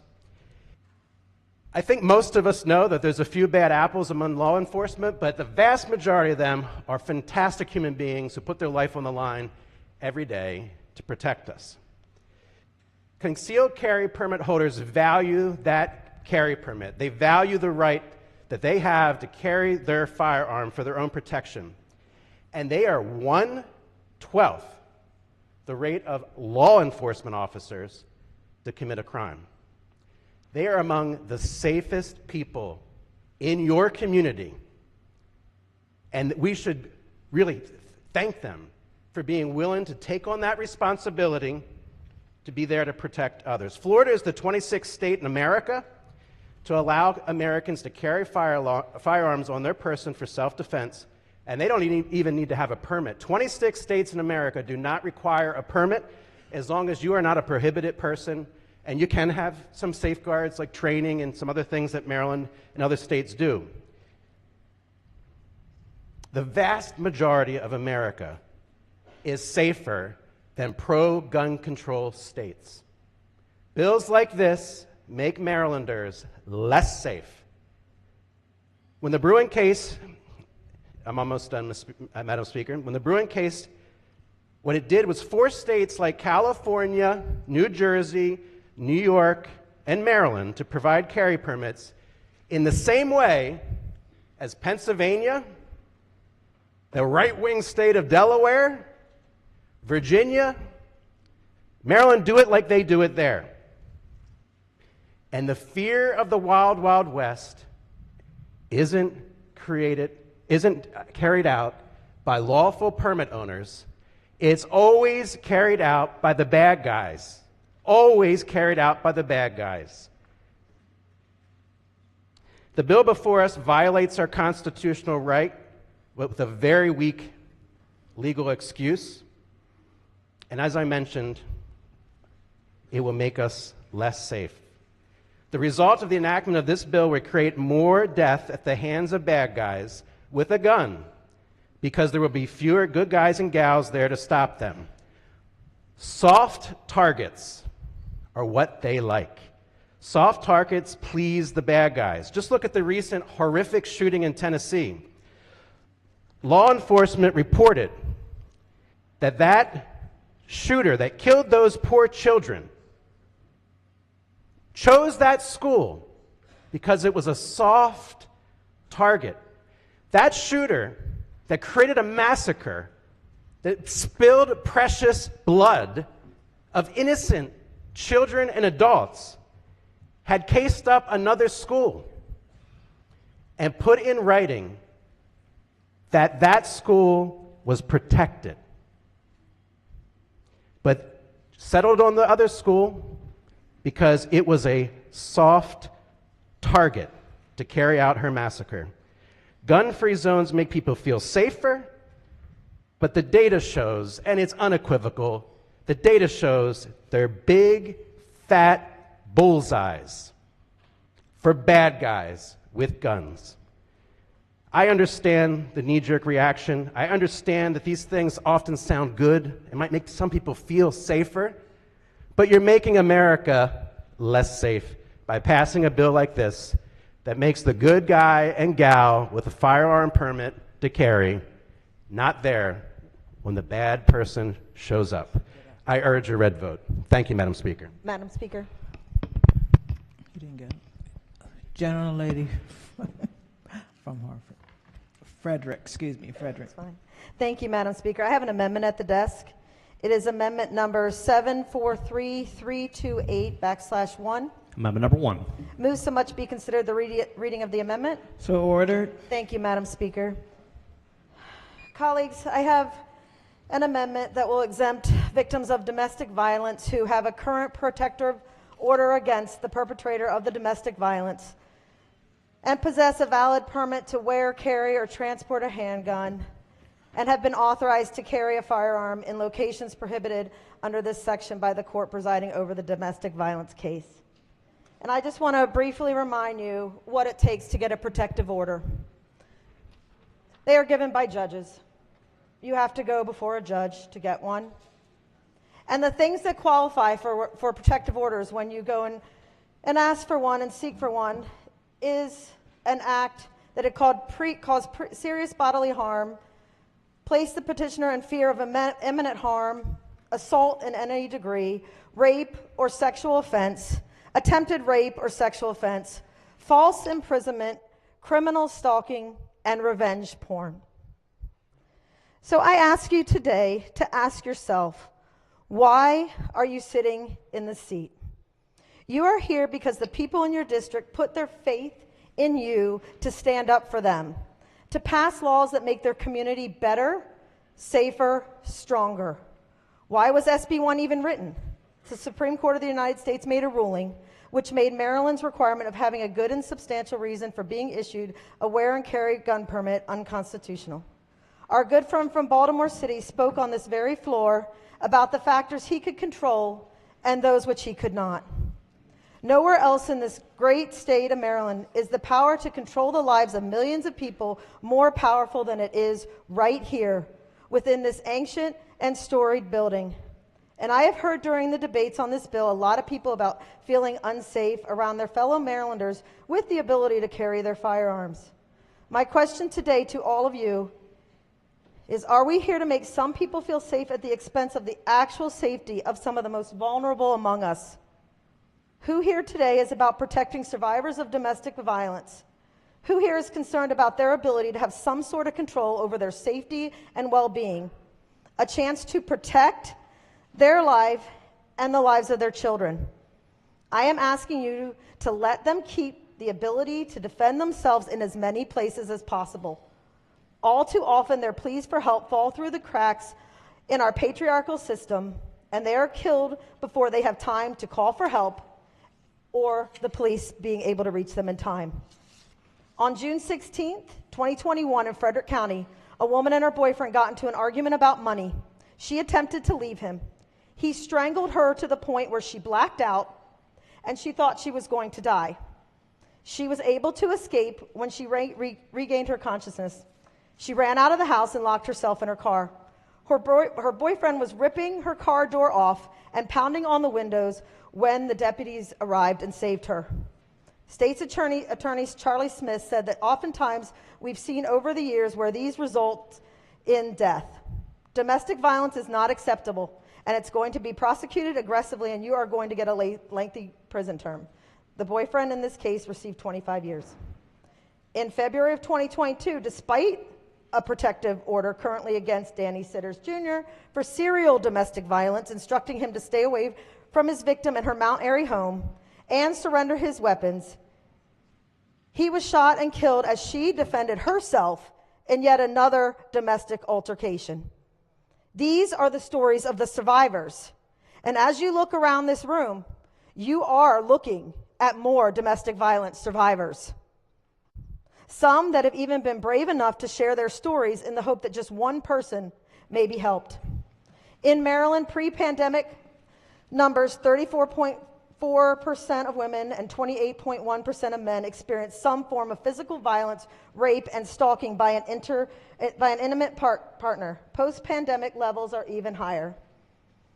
In Maryland in 2021, 58 victims were killed by their intimate partner, the highest since 2007. And each and every one deserves to have their story told. But I don't have permission from their family, so I'm not going to hurt them like that. Growing up in Maryland, I do have names of domestic violence victims permanently etched on my heart, as I'm sure many of you do as well. On September 7th, 2022, across the state, 1,009 victims were identified and served by domestic violence program in 24 hours. It is a public health epidemic. According to the Herald Mail, Maryland State Police received 79,983 concealed carry applications from the day of the Bruin decision in June until the end of last year, bringing the total of new applications to 85,266, which is 7 times more than in 2021. And Maryland is ranked 7th in the nation by Gifford Law Center to prevent gun violence for the strength of its gun laws. Only 2,000 applications had cause for denial. More and more people want the ability to defend themselves as crime and the risk of domestic violence are increasing across the state, and as police response times can take longer. Across the country, more and more women and minorities are the ones making the concealed carry request. They obviously do not feel safe. The floor leader brought up the situation where an abuser, after being served with a protective order, may try to seek a protective order for themselves against the victim, possibly making them less safe. First, that can already happen now. My amendment is not addressing that. It is addressing concealed carry permit holders that are victims of domestic violence and that are under current protective orders, as decided by a judge. The best chance of surviving in more places. Second, a judge will often see the situation as described as retaliatory and will generally not grant the protective order unless there is documented and substantiated abuse from the victim. And in the cases where they are proven to be abusive toward each other, then neither of them should have legal access to their guns. This amendment is not about that. It is about actual victims that have been raped, hit, tortured, and abused by their intimate partners, sometimes over a period of years and years, and they finally find the courage to escape. I would ask that data presented be relevant to the amendment in front of us. Actual data that shows a victim of domestic violence that has been properly trained to carry, to de-escalate, and to use his or her gun in a concealed carry class, talk to protect herself, if that alters her chance of surviving what can all too often be a deadly encounter for her. That is what is narrowly defined and covered in this amendment. I think men often take for granted feeling safe. There are moments almost every day that I don't feel safe somewhere around here. It is a constant state of being for a lot of us, as we've seen even around these walls in the last week, in this very building where we have police protection. But not when I leave, not when I'm walking to my car, not when I am red wine hearing my name being angrily muttered as I'm standing there by people I don't even know. Not when I get lost alone on the unlit side of Annapolis and wish I could call Bobby for an extraction. And yet domestic abuse survivors don't feel safe in their own car, their bathroom, and when they are transferring their kids in a custody situation. Many of you know that I am a girl mom and a boy mom too. I am a girl mom that 100% supports her daughters being able to conceal carry and being able to defend herself if she's attacked. Because in cases where grab, squeeze, twist, and pull, as I was taught, does not work, I want her to use every available resource that she has to defend herself. Because sadly, this attack is going to come most often from someone she knows intimately. My kids share every single beautiful beat of my heart, and if she has a protective order and her abusive ex-boyfriend or ex-husband is trying to rape her, trying to strangle her until she passes out, grabs her hair and throws her down, pours gasoline on her and tries to light her on fire, tries to throat punch her, or is ripping her car apart piece by piece to get to her, yelling, cursing at her, threatening to kill her as he pounds on the window to try to break it, and the police cannot get to her. I want her to be able to use every resource and fight with every fiber of her being to make it back to me alive, to protect herself and to protect her children. Please vote green on this amendment. It is our duty to stand up for those that are so very vulnerable in our society. Thank you. Madam Speaker, I move the amendment. Chair of the committee. Thank you, Madam Speaker. I ask the body to resist this amendment, and I do it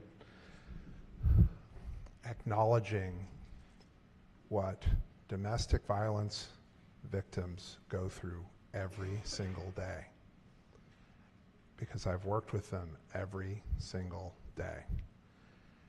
The pain never stops. The fear never, ever stops. And I can never claim to know that fear or pain, and I accept that. I can never, ever, ever feel that way. The challenges we have here are that when the perpetrators on this amendment, when the perpetrators of that violence can go out and get the same protective order and put those victims at risk, that this amendment actually sets them back. And that's not what you want to do, and that's not what this body wants to do. I could say more, but I respect your position, I respect what you're saying, and I respect the pain that so many people have to go through. But this is not the right way to go about it. And for all of those reasons, Madam Speaker, I'd ask you to resist the amendment. On the amendment, all in favor signify by saying aye. Oppose? Roll call. Roll call. Madam Speaker.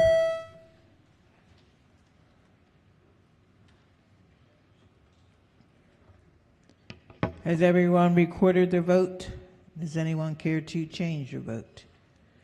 If not, clerk will take the call. The amendment fails. Madam Speaker. Gentleman from Baltimore County on the left. Oh, my left. All right, yellow tie. Yellow tie. Thank you, Madam. Light color tie. Thank you so much for the time today, Madam Speaker. Madam Speaker, I rise today to oppose what I believe is a clear and overwhelming violation of our constitutional right to bear arms and a clear violation of the Bruen decision. Bruen struck down the special need requirement of licensing regimes, including Maryland's, as the unchanneled discretion for licensing officials, and the special need requirement, in effect, deny the right to carry handguns for self-defense to many, quote, ordinary law-abiding citizens. And our law did, in reality, deny the right to carry handguns for self-defense to many law-abiding Marylanders. To any applicant, advocate, or lawmaker, Maryland's previous good and substantial system was completely subjective, arbitrary, incomprehensible, and clearly used to deny the right to self-defense. In this bill, we have taken the lack of boundaries in Maryland's previous good and substantial system and applied them to this newly proposed criminalization scheme. In doing so, we have adopted another system that is completely subjective, arbitrary, incomprehensible, and clearly used to deny the right to self-defense. This bill is pushed beyond the objective scope of the Bruen decision on two grounds: the broad and the specific. Broadly, this bill bans carry on every single piece of public and private property in the state. These arguments about realtors carrying onto the property of someone who just doesn't like guns is a dangerous red herring. If you have a carry permit and the owner of the property does not want you there, even if it's for the fact that you are carrying under Maryland's permit law, you already have to leave. Private property is already protected by trespass law. It's important to recognize that what this bill does is it makes your very presence on private property carrying with a state-issued permit an arrestable offense, a crime that sweeps you in a criminal dragnet. If you enter a Royal Farms and a law enforcement officer asks, "Sir, have you asked for permission to be here?" and you say no, that officer will tell you, "I understand that you are permitted to carry a firearm in the state of Maryland, but you are now under arrest." No rational person would equate this with the protections of the Second Amendment or of Bruin. Under this bill, at any gas station, marina, or in any restroom of any building, exists a criminal offense for every single permit holder.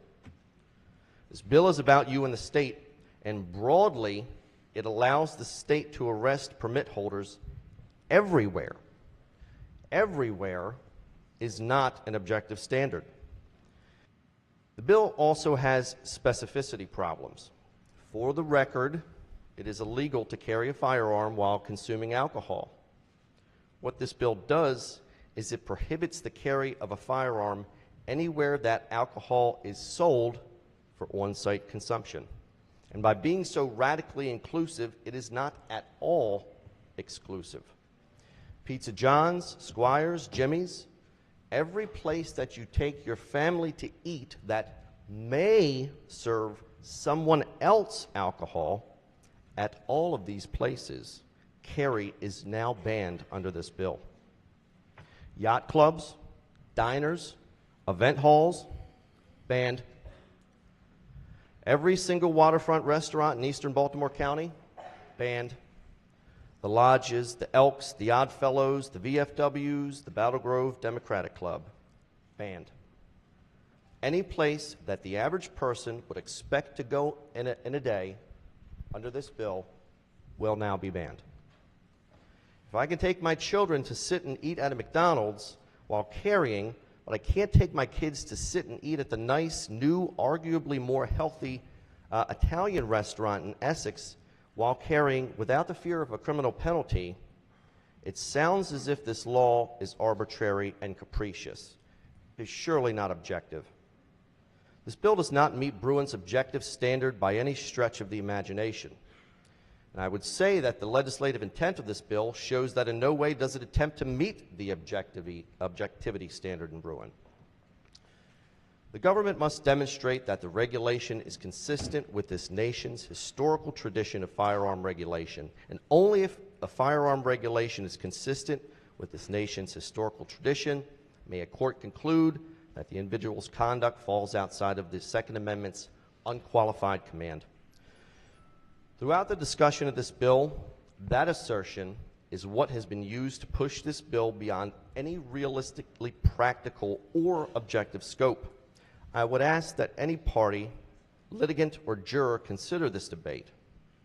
When the Judiciary Committee questioned the viability of sweeping every Maryland permit holder into a dragnet of criminalization by making it a crime to carry on every property, the rationalization that was provided was the Third Amendment, which protects against the quartering of soldiers on private property, grants the state the authority to arrest any permit holder on the property for the crime of not having express permission. I would make the point that the Third Amendment is about more than simple quartering of soldiers. It is a protection of private property from the intrusion of the government, and that any person with an understanding of the nation's historical tradition would clearly understand that the Third Amendment was to protect against intrusions like this bill. It is important to note that the real intent of this argument, it attempts to circumvent any standard required by Bruin by falsely conflating this bill with the Third Amendment in order to make the case that unilateral bans of place or proximity are, quote, consistent with this nation's historical tradition. This is ridiculous, and it has nothing to do with the United States Constitution. In his dissent to Bruin, Justin Breyer cited public safety concerns, so I would like to close by speaking to the same. Post-Bruin, approximately 80,000 new carry permits were approved, bringing Maryland's total registered permit holders to around 115,000.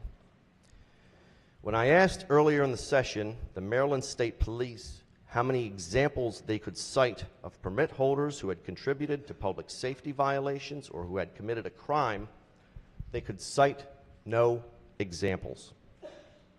In the same time, our people have lived through hundreds of murders and thousands of crimes otherwise. Maryland State Police reports 0 have been committed by permit holders. We have a significant and growing crime problems in the state. If law-abiding citizens who are exercising their right to self-defense have created zero safety problems, why is the legislature attacking their constitutional right? What will be reflected in our state with the passage of this bill is no improvement to public safety. Maryland has crime problems. Our committee hears from them over and over and over. The comment that resonated with me most this session was from the families who advised us of the drug dealers who planted guns in their front yards. For those violations of private property rights, dealing drugs, and planting guns, we have given them a reduction in criminal penalties that this chamber knows as the drug dealer loophole. If passed, what the statute will offer is reduced penalties for violent criminals violating people's property rights and less rights for law-abiding citizens with criminal penalties just for being on a property. I would like to thank the chair for taking amendments from the minority party to try and make this bill a little bit more workable. But for me, Madam Speaker, I believe the bill continues to be unconstitutional, and I'll be voting no today. Thank you, Madam Speaker. Madam Speaker. Gentleman from Madam Montgomery. Speaker. Madam Speaker, I respectfully move the Madam previous Speaker, I have an question. amendment at the desk. Question for the House is to, what did you say, gentleman, again? I said I respectfully move the previous question. Madam Question Speaker. for House to move the previous question. Madam All in Speaker, I favor have an amendment at the signify by desk. saying Madam aye. Speaker. Oppose? No. Madam Speaker, Roll I have call. amendments at the desk, and I stood here before. Madam Speaker. Madam Speaker. To explain my vote, Madam Speaker. Go ahead and explain your vote. Thank you, Madam Speaker. This is moving the previous question. So for those of you who want to get on and don't want to hear from the minority party, you'll be green. For those of you who would like to hear from us, you'll be red. I believe we did hear from you. Yes. Well, you didn't hear from me yet. So, okay. So my reason for being red. Everyone will get 2 minutes. Thank you, Madam Speaker. My reason for being red on moving the previous question is that this is a massive bill. It makes massive policy changes. And frankly, having the third reader debate on sine die feels really like a personal attack on a lot of us who care deeply about this issue and whose constituents care deeply about this issue. Basically, what this bill does is it is a de facto ban on the carrying of firearms in the state of Maryland for those of us who have been trained and tested and approved. I have a problem with the process of bringing it at this late hour, and I have a problem with our debate being cut off as well. I think it's really inappropriate, frankly, and I think the minority party deserves better. Madam Speaker. To explain your vote. To explain my vote, Madam Speaker, there's one thing that all of us can agree on here is that this is a house of debate. However, if one party is silenced, we can't have that debate. It doesn't benefit the folks back home. It doesn't benefit our process. And it doesn't benefit the laws that we make and the trust that is given to us by the voters to come down here and be objective, to listen to one another, and to try to reach the best consensus that we can. I'm not speaking on this bill. I'm speaking on this process. And this process today is flawed. We're at the 11th hour. We have amendments that we've worked very hard to offer that we feel warrant debate and warrant a vote, but we are being silenced unfairly. And for that reason, I'm throwing up a red vote on this procedure, and I hope that the rest of the body will join me. Anyone else to explain their vote? Yes, Madam Speaker, I'd like to explain my vote. Yes, go ahead. Thank you, Madam Speaker. I'm standing in opposition and explaining my red vote because, I believe that this bill is favoring the criminal over the law-abiding, gun-carrying citizen, and that it is putting their lives in jeopardy. And you're basically saying, okay, their life is, I don't know, it doesn't count. Okay, so it's the criminal over the law-abiding citizen, and you're taking away my rights from my life, whether it be life or death. So thank you, Madam Speaker, and I hope that everybody votes against this bill. Madam Speaker. Madam Speaker.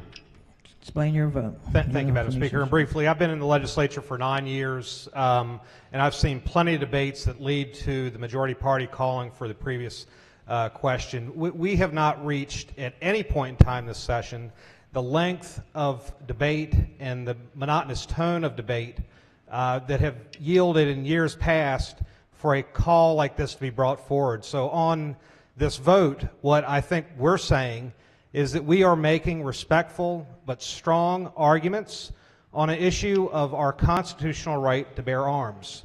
And to have that abbreviated is not reflective of what I've seen in the years past, and I believe we should continue to have this debate. It's the last day of session. This bill is in the 11th hour, and I respect the idea that we want to move a bill, but we should not short-circuit the process. It doesn't befit this legislative body to do so. Before I call the next person, I just want to clarify, for the last 2 days, we had 3 hours of debate. 3 hours. Gentlelady from Hartford. Thank you, Madam Speaker.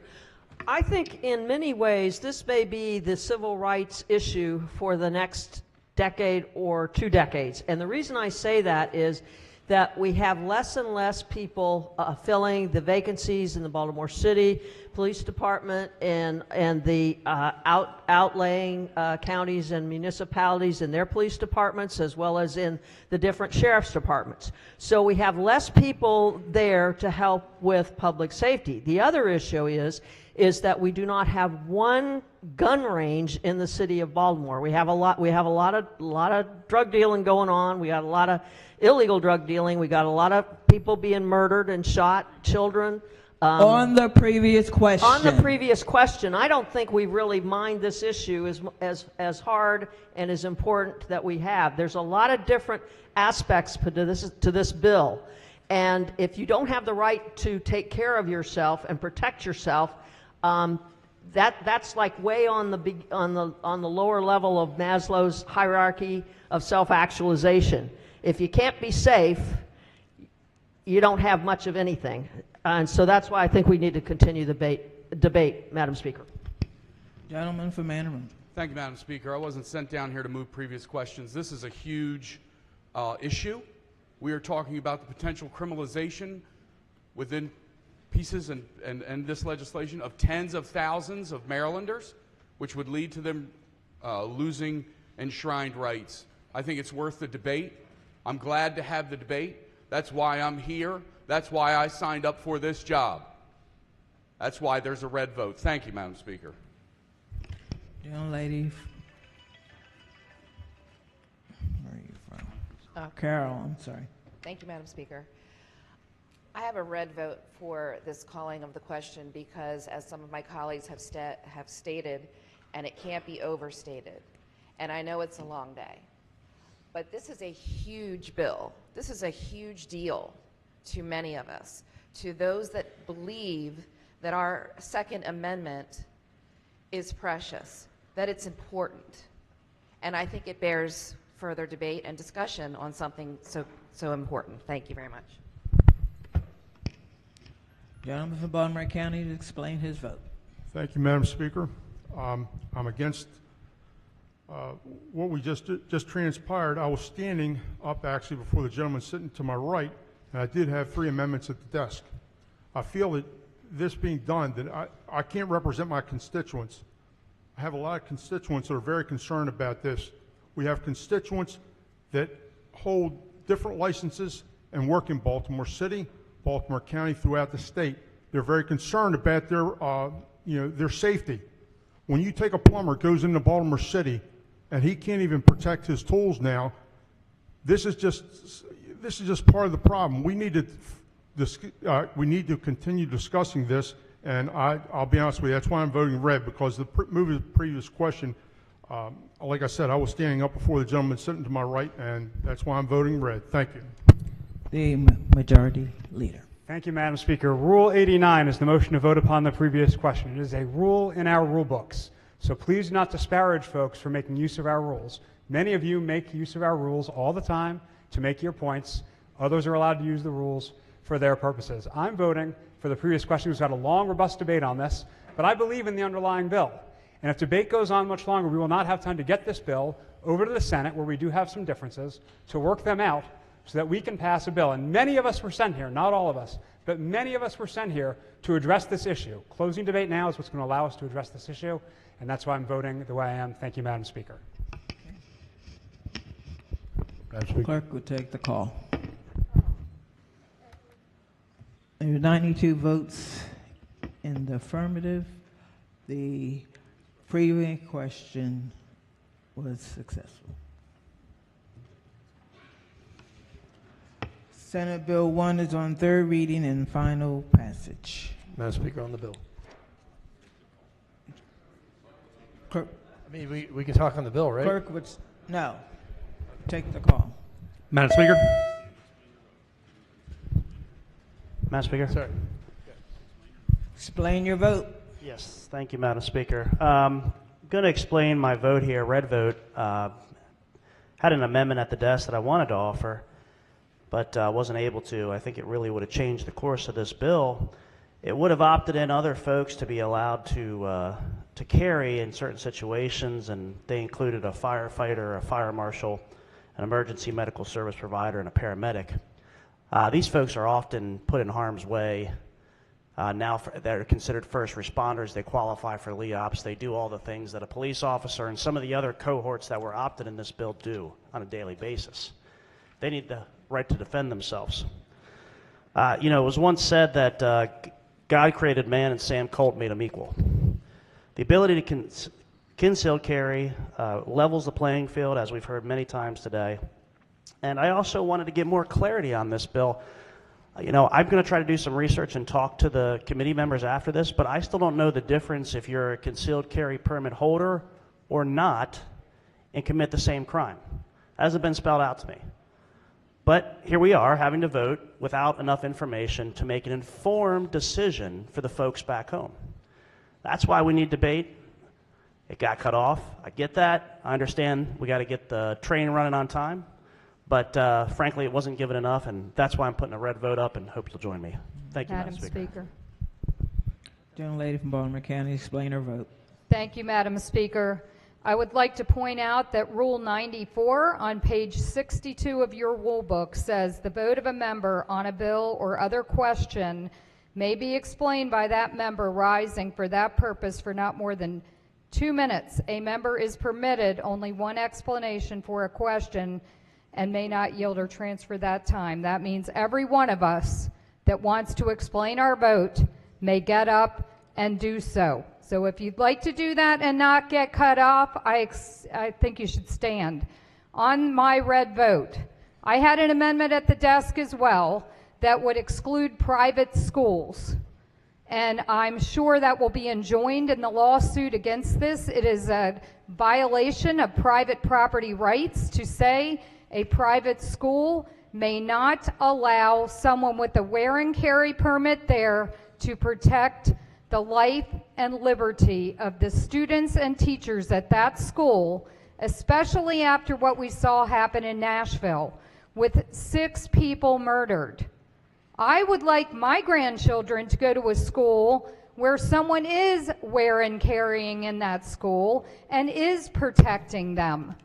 And public schools is fine, but with a private school, that's your private property, and that may be an amenity that you wish to offer the students in that school, that they would know, the students, teachers, and administrators, and janitorial staff, and anyone there is protected. I'm a red vote. Gentlelady from Hartford, explain her vote.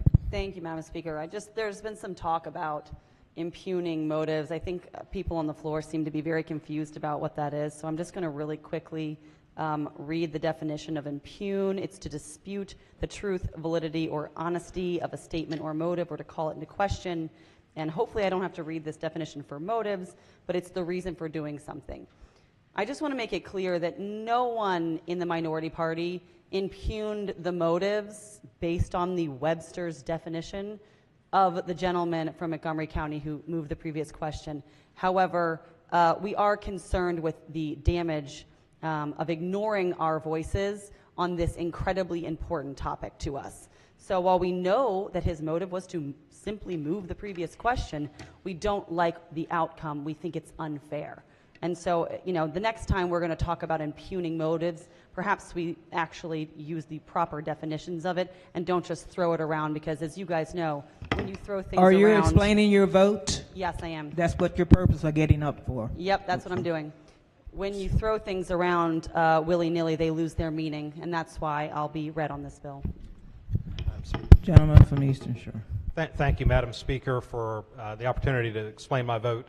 You know, I've heard over the many years that I just mentioned ago, our chairman of the Judiciary Committee make many reasonable and persuasive arguments. And I wanted to listen to the debate today to hear whether I would be persuaded at some level as to what was being said on the House floor. Madam Speaker, it would not be any surprise to you that I'm not persuaded because I believe that this bright line that's being discussed, the bright line on a person's private property rights, and that's where we're going to stand on a bill like this, is actually the wrong bright line to be drawing. The bright line is for my ability and for citizens in Maryland that choose to carry, the ability to protect themselves.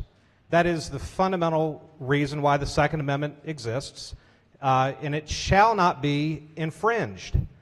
And those are not difficult concepts to conceptualize, and they surely are bright line defenses to our right to bear arms.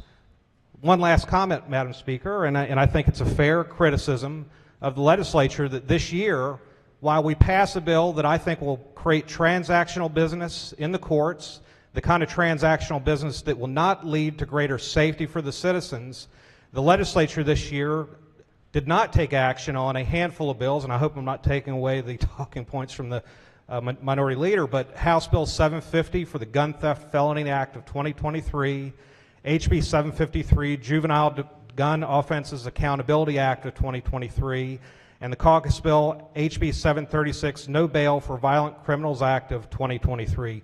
Any one of those bills, or surely all of those bills, would have yielded a safer Maryland, a safer environment, and it would have actually addressed the reason why I think this bill exists, because in some ways people think... Gentlemen, your time is up. Thank you, Madam Speaker. Thank you. Madam Speaker. Gentleman from Eastern Shore. Thank you, Madam Speaker. To explain my red vote briefly, this bill has meaning. This bill has life and death consequences. As the delegate from Anne Arundel mentioned earlier, there are people dying every day. There are people being saved every day from something like this bill and what this bill's potential is. I just had a few questions that I asked, and I found that even my job's now in jeopardy on how I handle it and what I do with customers and how I approach the work that I do for a living outside of the General Assembly. Taking away some rights from people who, in good conscience, I got my wear and carry for a couple of reasons. One, I am concerned about the travel I do. I am concerned where my travels take me. We do have some rough areas in this state that I don't personally feel comfortable going through without some sort of knowledge that I'll be okay in the end, potentially. I think the bill has been pushed. I think the seriousness of this bill, if we have something such as this, we should bring it on a lot earlier than this to get the full punch from the bill, get everybody that's involved in it out there, let everybody understand it. We don't even have a process right now in the business that I do on how to handle this bill. We go through these types of bills and we don't think through them as far as what is the procedure, what is the next thing, the ramifications of some of the things that we're encountering with a bill such as this. I'm going to be a red vote. I'm going to talk about this bill for quite some time, and I actually am looking forward to see what a court will come with it. Thank you, Madam Speaker. Madam Speaker. Gentleman from Baltimore County. Thank you, Madam Speaker. I'll just speak very quickly on the bill. I think we all... Explaining your vote. I'm sorry, explain my vote. Thank you. We all agree that obviously violence, and we all want to do something about the violence in this country and this state, obviously. I'm not sitting up here, like somebody said, saying we need to be the wild, wild west, but I believe, in my opinion, that more guns in the right hands, not just more guns. I'm not advocating for more and more and more firearms, but more guns in the right hands, as the good delegate from Anne Arundel County said earlier, can possibly prevent some of these horrific acts. I believe this bill, let's also add again, it's been said, but these individuals are going through classes, They're approved by the state. They pay fees. They're trained. Again, more guns in the right hands to prevent some of these violent acts. I think this bill will end up turning innocent constitutional, or people following their constitutional right, into criminals. It does, and a lot of our bills, unfortunately, do very little to go after the violent criminals. That's why I support, or I'm voting against, I'm sorry, this bill. So thank you, Madam Speaker.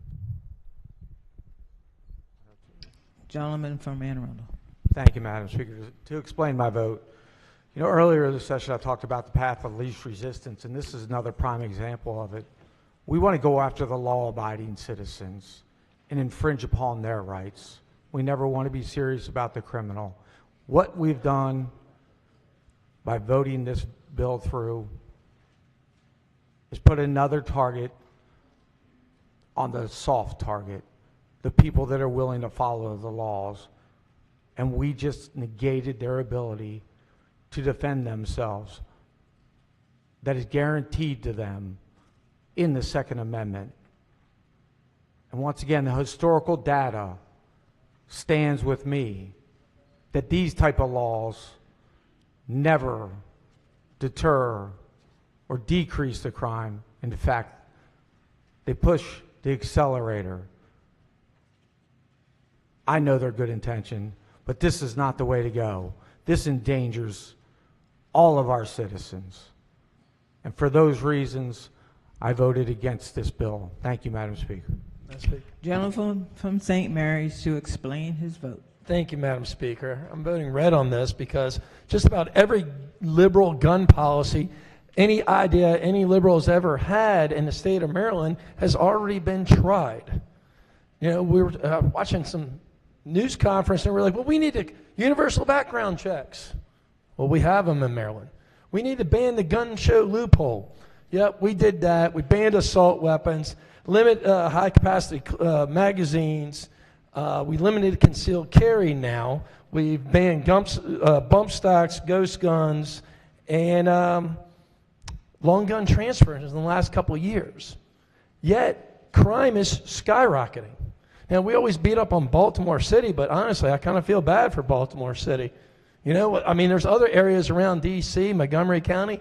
You know, this fast becoming the carjack capital of the East Coast. And some of it is from people, the policies that this body's been pushing. Justice reinvestment, no cash bail bonds, juvenile justice reform, police reform have all made our citizens significantly less safe. So instead of making our citizens safer, we push through a de facto ban on concealed carry that would have no impact at all, and only impacts people trying to protect themselves. For what reason?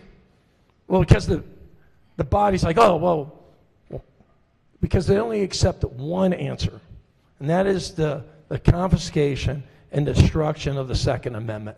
Thank you, Madam Speaker. Madam Speaker. Gentleman from Anne Arundel to explain his vote. Thank you, Madam Speaker. 2 minutes. Just to reiterate, we all know about the Second Amendment, that, you know, the right of the people to keep and bear arms shall not be infringed. Some of you learned about the Third Amendment, that no soldier shall be quartered. But there's also the Ninth Amendment that has not been discussed. And I think it's very poignant to the conversation we're having, and another reason why I'm voting against Senate Bill 1. The Ninth Amendment reads, the enumeration in the Constitution of certain rights shall not be construed to deny or disparage others retained by the people. Thank you, Madam Speaker. Madam Speaker. Yes, gentleman from Anne Arundel, explain your vote. Thank you, Madam Speaker. To explain my red vote on this, you know, we spent countless hours in the Judiciary Committee debating this bill. I want to thank the good chairman for all the work that he's done. And I also want to thank the 2 members of the majority party that have gone red on this bill. I'm a red vote for the simple reason that we've talked about, Second Amendment. We deserve more work on this. Thank you. Madam Speaker. Gentlelady from Harvard. Thank you, Madam Speaker. Explain your vote. To explain my vote, I've been around here for a bit, been under 2 chairmen for a bit, and I've seen a lot of legislation, and this is the worst that I've seen, but the point is there's been a progression. We did away with the death penalty. We had the O'Malley gun bill, and that was going to be the panacea for all the gun crimes. And now we have this, which is the next panacea. The bottom line is people don't feel any more safer. So that's why I have a red vote up here, because all of the efforts that we have made for the years that I've been around here, and I'm not going to tell you how many, but I had dark hair at the time, they haven't improved the criminal justice situation around here. We have more crime, we have people more frightened, we have people less ability to take care of themselves. Like that poor little lady down in Baltimore City that was killed in a church. And the bottom line is criminals go after the good fix. In other words, the most vulnerable, because they know that they can't get any hurt or pain in return. So this is what we're doing. We're disarming the good people, and the good people are going to suffer. That's why I have a red vote. Thank you. Madam Speaker. Yes. Gentlelady from Frederick. Thank you. Explain her vote. Yes, I'm pretty new at this. So as I'm voting no on this bill, I can't help but think of every person who sat and came to every hearing that we had on this bill, every email that you received on either side about how long those hearings lasted for my colleagues that were here, and how many people were concerned about the impact of this bill. And one of the things that our debates do, and our debates do on this floor, is to help people understand what is in the bill in its current form. That's what we're supposed to do. We're supposed to explain and let them know how it will impact them in their everyday life. That's what we're up here debating. We're trying to offer amendments that will help our constituents. So the other part of this is that it will help define legislative intent. We need to hear the discussion. We need to hear the debate. We didn't get to do all of that. And that is why I'm a firm no, one of the reasons I'm a firm no on this bill. Thank you. Gentleman from St. Mary's. Thank you, Madam Speaker. To explain my vote as a no, you know, I got here to learn how the sausage is made. And I read for years about crime bills, gun bills, drug bills, criminal justice bills, etc. And they all seem to do something, but not a lot. But when we get to this point in time today to discuss SB 1, it concerns me greatly when I go home to my constituents who are very much opposed to SB 1 because I represent them, not just me. So for that reason, because I represent my constituents and not an individual, I vote red. Gentleman from Carroll. Thank you, Madam Speaker. Explain your vote. I'm going to be brief. I echo all of my colleagues' recent comments, but I also want to point to page 10, line 4, and one of the reasons why I'm voting against this bill, which is that it took the rights away from tenants and it gave rights to landlords. There's only one state in the United States that does that that will do that along with Maryland, which is the state of Tennessee. The state of Minnesota does the exact opposite. This body has done a lot of work over the last 5 to 10 years in equity and in tenants' rights. And this bill takes those rights away from tenants and give those rights to the owners and the owners' agents. I think it's a really important thing to call out. Just in my bills that I've personally worked on in the committee, we've done a lot for tenants over the bipartisan work for tenants, and this is a bill that takes away that decision-making and gives that decision-making to the owner. Thank you. Gentleman from Baltimore City to explain his vote. Madam Speaker, thank you. Colleagues, I rise to explain my yes vote. I don't vote yes because I like this bill. I vote yes because I expect it to be struck down. Folks, I agree with restricting taking away carry into a dwelling. I do not agree with taking it into a business. The last 2 mass shootings in this state were in my district. Just as sure as the maker of the last motion sits behind me, did the first one happen behind my house where 4 individuals were killed. And later on, the second one happened 2 weeks ago, or last week, where a 9-year-old was shot. 1 block away from where my door knocker was shot on Inauguration Day. So help me understand how I explain to the father who texts me, understanding I just had a son, explain to him how he can't walk to the supermarket or to the or to the corner store past people with ghost guns who mean him no harm, who mean him harm? How do I explain to him that he can't walk into that store with his child? Help me understand how those individuals who live in a war zone are going to feel safer. When we talk about gun violence, we're talking about my district. I know it's a lot of talk, and we hear it on the news, but it's streets for me. It's people for me. And these people text me and communicate with me. So I rise today so that way they can understand and see that, yeah, this bill does need to pass because there are good portions of it. But when we talk about restricting individuals from being able to walk into businesses, we're talking about restricting the people in my district who are law-abiding, who live in crime-infested communities, who have to walk past ghost guns. Gentlemen's time is up. Thank you, Madam Speaker. Madam Speaker. Anne Arundel, you're up again. General from Anne Arundel. Did you already explain your vote? No, I did not. I'm voting red against the bill, but I wanted to highlight this is the dialogue and that I've wanted to have, and this is the dialogue that the American people and Marylanders want to have. They want to have this type of dialogue, what we just saw right there. Thank you, Madam Speaker. Madam Speaker. Oops. The minority whip. Thank you, Madam Speaker. To explain my vote, I'm a no on this bill because this is legislation that was put in for one reason and one reason only, because of that Supreme Court decision. And the net result of this legislation is to go after the good guys and the good gals. And that's why we had an amendment on the floor to do a study to see how many crimes are committed with people with concealed carry permits. No one seems to come up with that answer, for good reason. I was also moved by an amendment over here on folks with protective orders.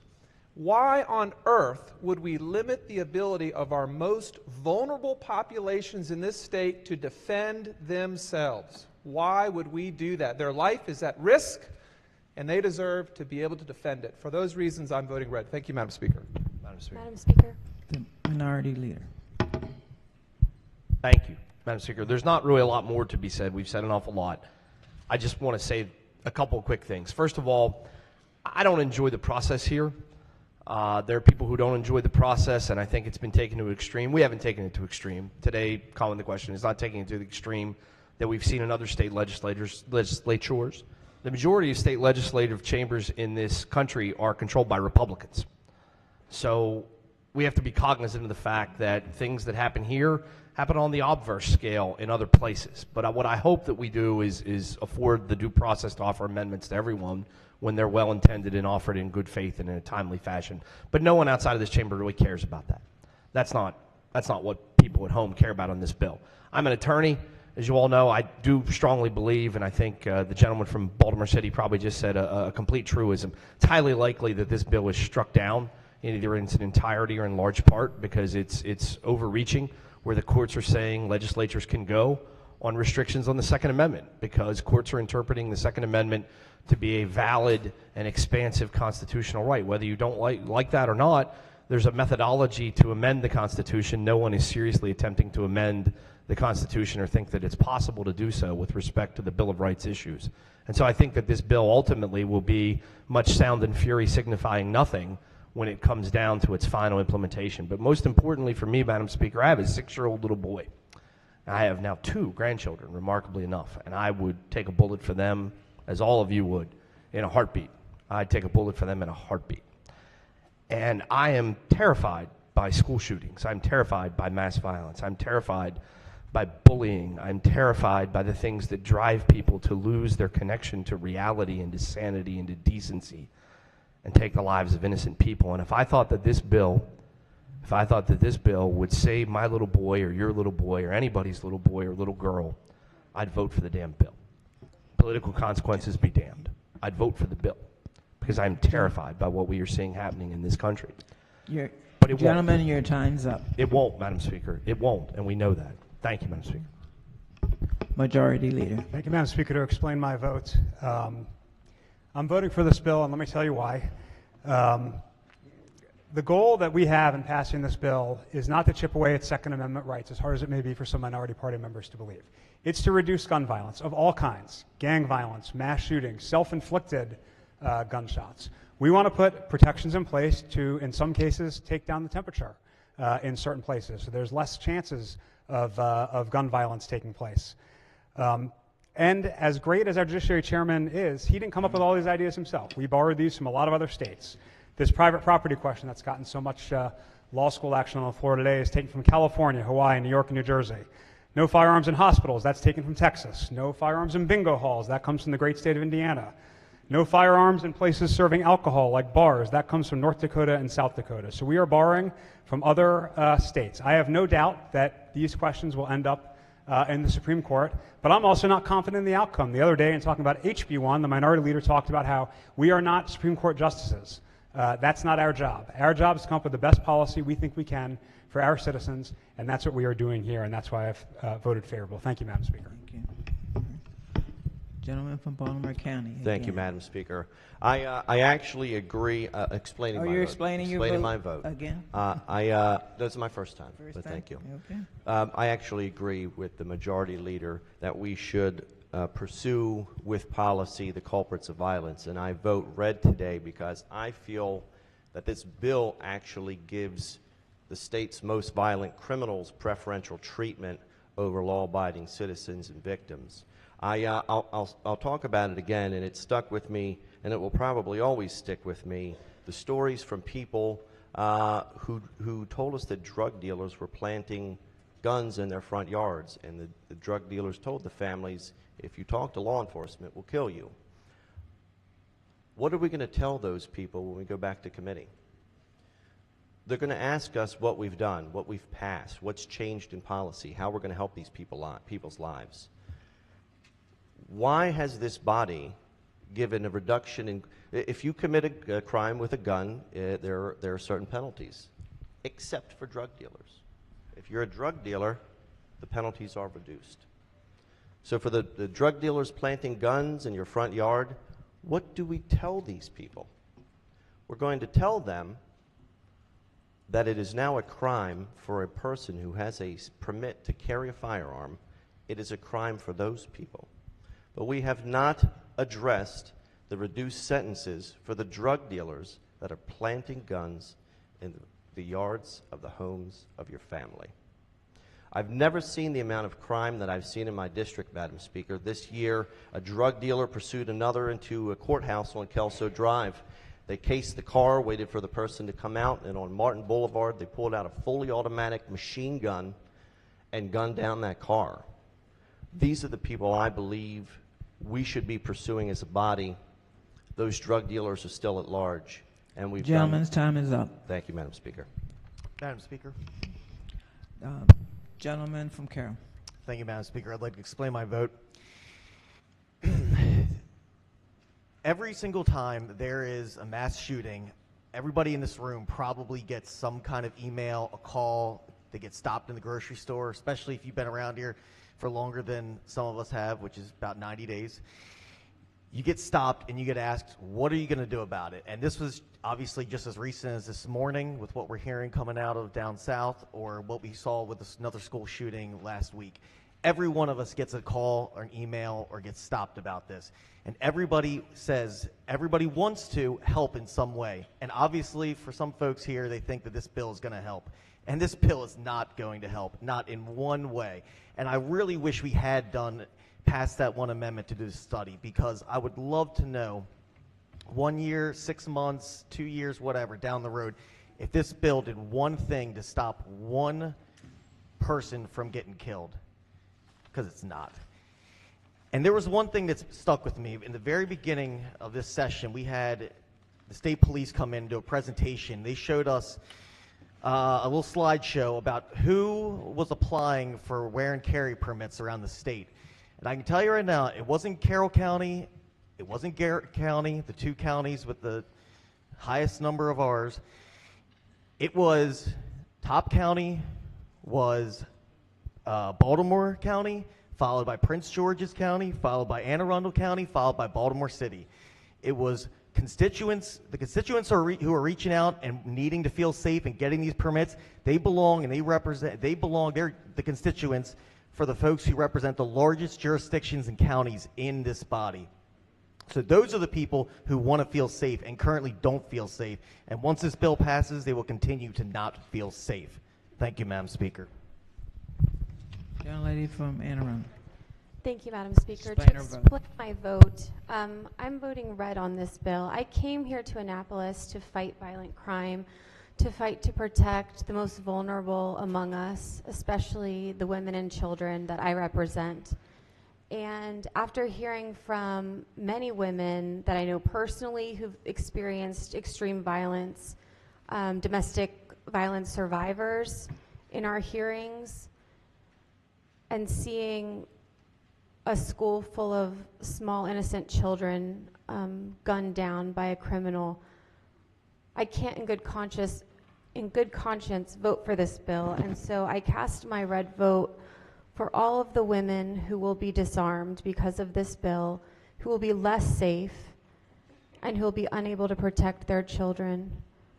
Thank you, Madam Speaker. Young lady from Prince George's, explain your vote. Thank you, Madam Speaker. I would just like to explain my yes vote. I come to this as a daughter that lost her father to gun violence, and as someone who grew up in a building that was surrounded and infested by drugs, where I saw guns day in and day out in my community.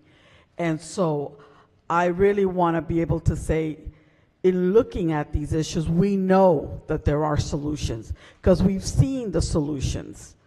We have to look at the fact that if people want to study this, knock down the Dickey Amendment. Study the issue.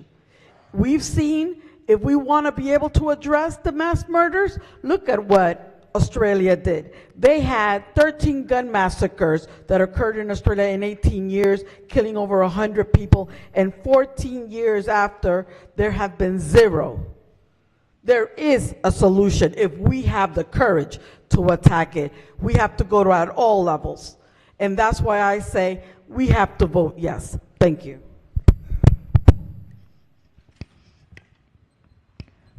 Gentleman from Baltimore County to explain his vote. Thank you, Madam Speaker.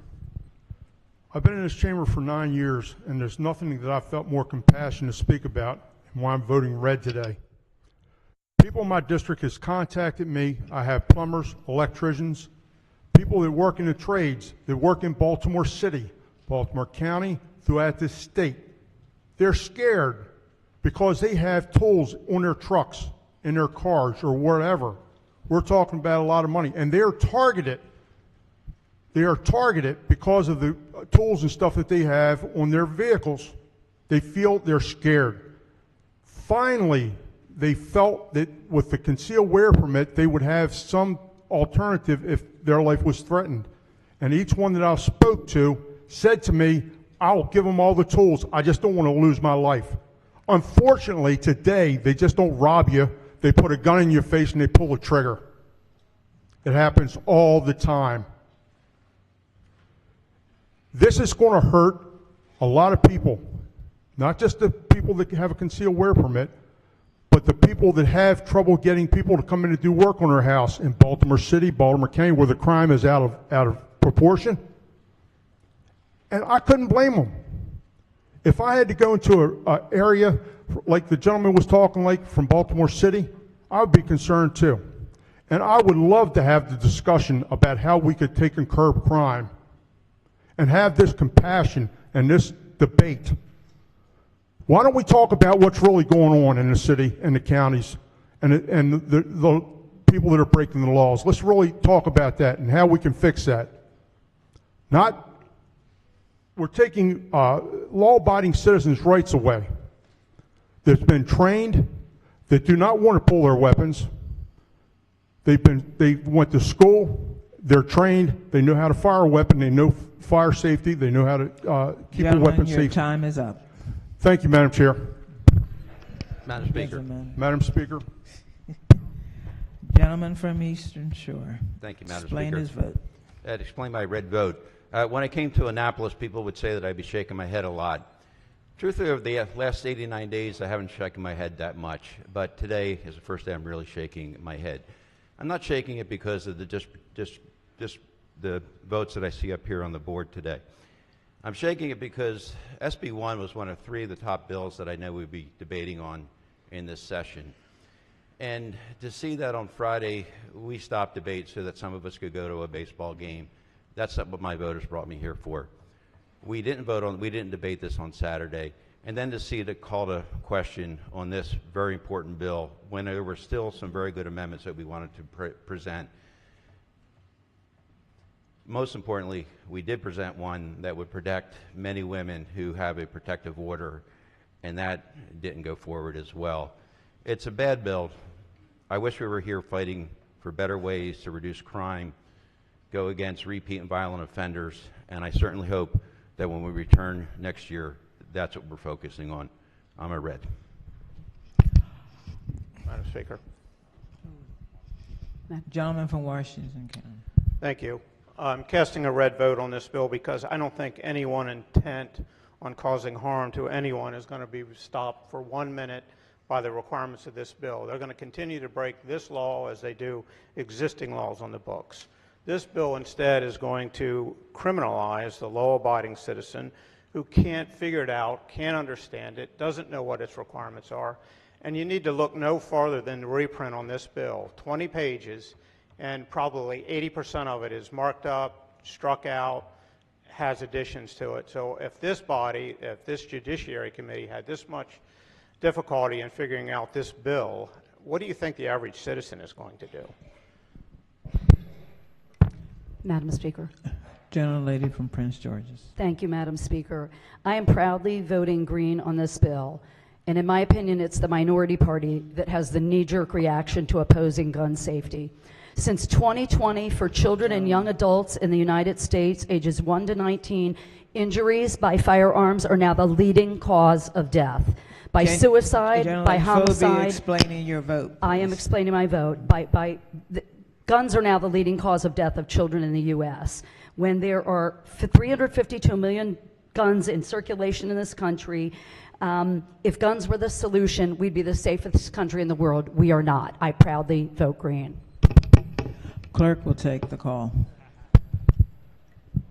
There being 93 votes in the affirmative, Senate Bill 1, having received a constitutional majority, is declared passed.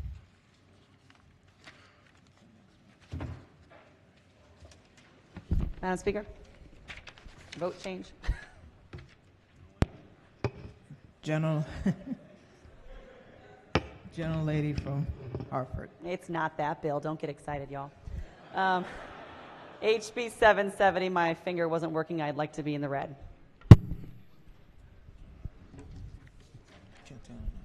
Madam Speaker. Gentleman from Anne Arundel. Thank you, Madam Speaker. House Bill 770, I'd like to change my vote to yes, green.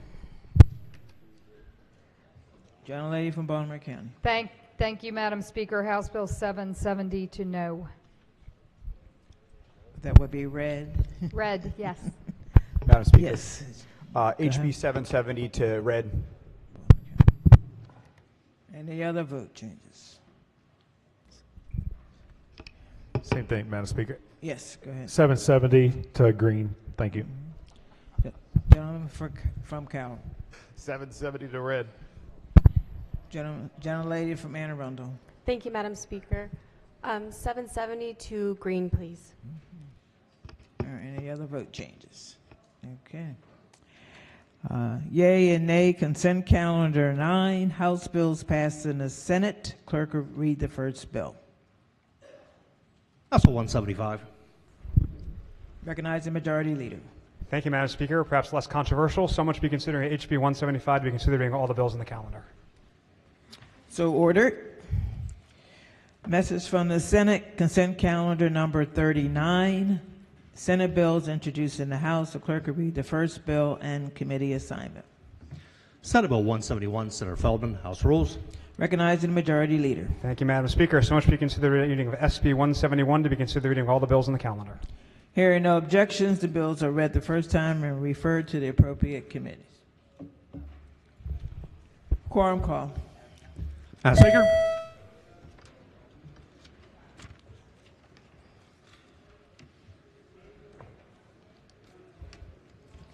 clerk will take the call. There being 137 members present, the House is still in session. Calendar of third reading House Bills number 106. Clerk will read the first bill. House Bill 892, Environment Comprehensive Flood Management Grant Program funding for underserved and overburdened communities. Is on third reading and final passage. Is there any debate? If not, the clerk will call the roll. Madam Speaker. Has everyone recorded their vote? Does anyone care to change their vote? If not, the clerk will take the call. There being 105 votes in the affirmative, House Bill 892, having received a constitutional majority, is declared passed. Clerk will read the next bill. House Bill 1301, State-Owned Nursing Homes, Deficiencies, Citations, and Fines, Contractor Reporting Requirements. Is on third reading and final passage. Is there any debate? If not, the clerk will call the roll. Madam Speaker. Has everyone recorded their vote? Does anyone care to change their vote? If not, the clerk will take the call. There being 139 votes in the affirmative, House Bill 1301, having received a constitutional majority, is declared passed. Conference Committee report. Senate Bill 222. The clerk will read the bill and the Conference Committee report. Senate Bill 222, Environment, Reducing Packaging Materials Producer Responsibility, amendment number 1. Recognizing the Vice Chair of the committee. Thank you, Madam Speaker. So much we consider the reading of the conference report. The conference committee amendments modify the amendments adopted by the House by altering and adding definitions, altering the dates by which certain reports under the bill are due, altering the composition of the advisory council, and requiring MDE to approve a single producer responsibility organization to represent the interests of producers under the bill by October 1, 2023. Move the conference report. The motion for the House is to adopt the Conference Committee report. All in favor signify by saying aye. Opposed? The ayes have it. Conference Committee report is adopted. Senate Bill 222 is on third reading and final passage. Is there any debate? If not, the clerk will call the roll. Madam Speaker. Has everyone recorded their vote? Does anyone care to change their vote? If not, the clerk will take the call. There being 102 votes in the affirmative, Senate Bill 222, having received a constitutional majority, is declared passed. Conference Committee report, Senate Bill 781. The clerk will read the bill and the Conference Committee report. Senate Bill 781, Offshore Wind Energy State Goals and Procurement, Promoting Offshore Wind Energy Resources Act, amendment number 1. Recognizing, is it floor leader? Thank you, Madam Speaker. The Conference Committee moved to delete the references to disadvantaged business enterprises in the bill to be consistent with constitutional requirements. Move the Conference Committee report. There, we have this to adopt the Conference Committee. The motion before the House is to adopt the Conference Committee report. All in favor signify by saying aye. Opposed? The ayes have it. The Conference Committee report is adopted. Senate Bill 781 is on third reading and final passage. Is there any debate? If not, the clerk will call the roll. Madam Speaker. Has everyone recorded their vote? Does anyone care to change their vote? If not, the clerk will take the call. There are 101 votes in the affirmative. Senate Bill 781, having received a constitutional majority, is declared passed. Conference Committee report. Senate Bill 214. The clerk will read the bill and the Conference Committee report. 214. House Bill 214, Commission Senate on bill. Public Health Senate bill. Establishment. The Senate bill. Madam Speaker. Okay. Amendment number one. Recognizing the floor leader. Thank you, Madam Speaker. Move so much be considered the reading of the Conference Committee report. The motion for the House is to adopt the Conference Committee report. All in favor signify by saying aye. Opposed? The ayes have it. The Conference Committee report is adopted.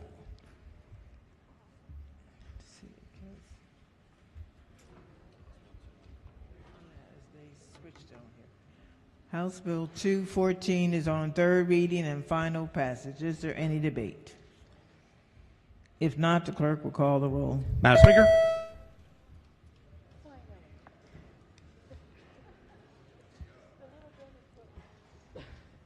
Has everyone recorded their vote? Does anyone care to change their vote? If not, the clerk will take the call.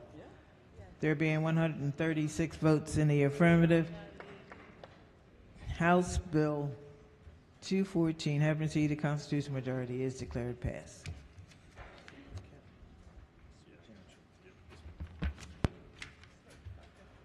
Conference Committee report. Senate Bill 333. The clerk will read the bill and the Conference Committee report. Senate Bill 333, Economic Development, Regional Institution, Strategic Enterprise Zone Program, Alterations and Financing. Amendment number one. Recognizing the floor leader. Thank you, Madam Speaker. The Conference Committee retained the current provision of state law limiting the number of RISE zones to 3 in each jurisdiction, but we did adopt one amendment to allow an additional RISE zone in Baltimore City. Move the Conference Committee report. The motion before the House is to adopt the Conference Committee report. All in favor signify by saying aye. Aye. Opposed? The ayes have it. The Conference Committee report is adopted. Senate Bill 333 is on third reading and final passage. Is there any debate? If not, the clerk will call the roll. Madam Speaker. Has everyone recorded their vote? Does anyone care to change their vote? If not, the clerk will take the call. There be 138 votes in the affirmative. Senate Bill 333, having received a constitutional majority, is declared passed. House Bill amended in the Senate. House Bill 12. The clerk will read the bill and the Senate amendments. House Bill 12, Equitable and Inclusive Transit-Oriented Development Enhancement Act. Amendment number one. Recognizing the committee chair. Thank you, Madam Speaker. We move not to concur. Motion for the House is to not concur in the Senate amendments. All in favor signify by saying aye. Opposed? The ayes have it. The amendments are rejected. Clerk will read the message to the Senate. Ladies and gentlemen of the Senate, the House of Delegates refuses to concur in the Senate amendments and respectfully requests the Senate recede from its position. Should the Senate prefer a conference committee to confer on the disagreeing votes of the two houses, the House appoints Delegate Stewart Chair, Delegate Lehman, and Delegate Celebrity. Said bill is returned herewith. Conference Committee report. House Bill 471. The clerk will read the bill and the Conference Committee report. House Bill 471, Economic Development, Regional Institution, Strategic Enterprise Zone Program, Alterations and Financing. Amendment number one. Recognizing the floor leader. Thank you, Madam Speaker. We adopted the exact same amendment as we did on SB 333 a couple minutes ago. Move the Conference Committee report. The motion before the House is to adopt the Conference Committee report. All in favor signify by saying aye. Opposed? The ayes have it. Conference Committee report is adopted. House Bill 471 is on third reading and final passage. Is there any debate? If not, the clerk will call the roll. Madam Speaker. Has everyone recorded their vote? Does anyone care to change their vote? If not, the clerk will take the call. There being 139 votes in the affirmative, House Bill 471, having received a constitutional majority, is declared passed.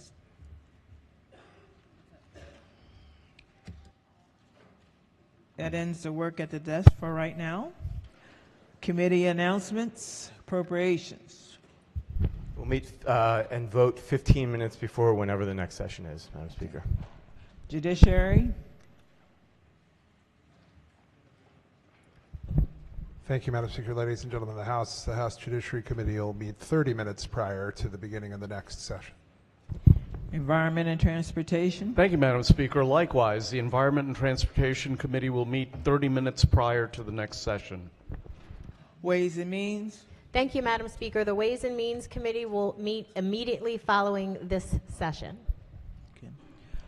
Economic Matters. Thank you, Madam Speaker. The House Economic Matters Committee will meet immediately following session for a brief voting.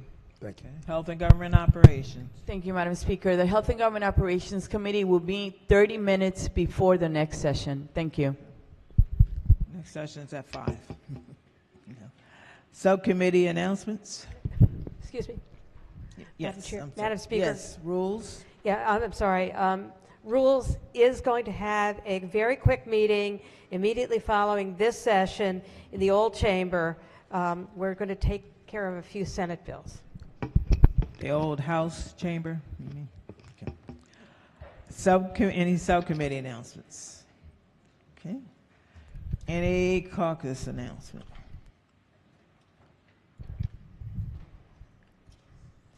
Yes. Thank you, Madam Speaker. Vote change. Vote want to change. Just want to make sure I'm registered on House Bill 7702. Red, please.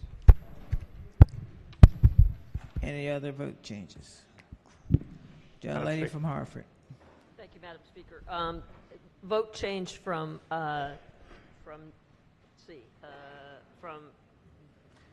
Bill 892. You can't hear you. You gotta put the mic up to you. House Bill 892 from to nay.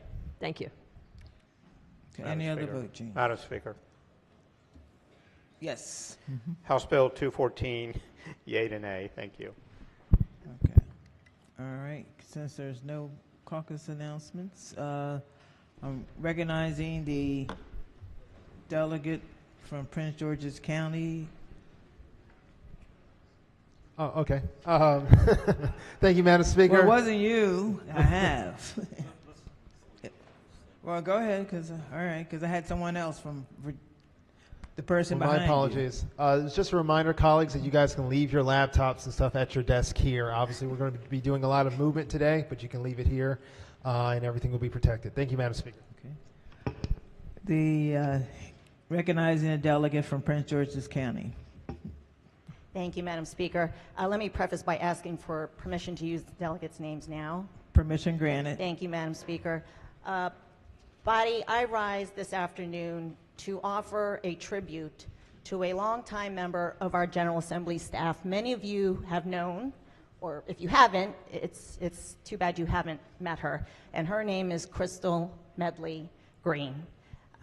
Crystal began her 15-year stint here at the General Assembly when she was drafted by her childhood friend and best friend, who many of you know, former Delegate Jolene Ivey, now Councilwoman Jolene Ivey. And in my early years as a legislator, Crystal came to work with me and served with me for about 5 years before she took a brief hiatus to work outside public service as she was employed by another employer. But then she realized how much she loved this body, and she returned to the House of Delegates, working and serving with several legislators before she retired due to her terminal illness. And she was working with then Delegate Edith Patterson, who she adored working with and was grateful to work with. For those of you who don't know her, it's difficult to describe Crystal if you didn't experience her, because she was definitely an experience.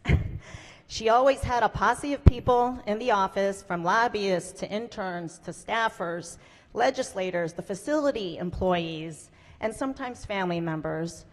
Everyone was welcome to sit and rest and laugh and vent with Crystal. People were drawn to her for a variety of reasons. Some you can't share on the House floor, but some that were so great and so just memorable. She had an infectious, hearty laugh, which would spill out of any office or hallway, and you would laugh with her. She was a caregiver foremost, making sure that the interns knew where they could find a free lunch. She printed lists of all the opening day or signing day parties and gave them out saying, "You should go, you should go."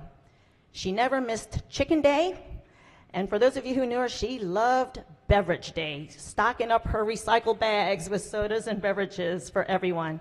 And most especially, she loved the taste of Maryland.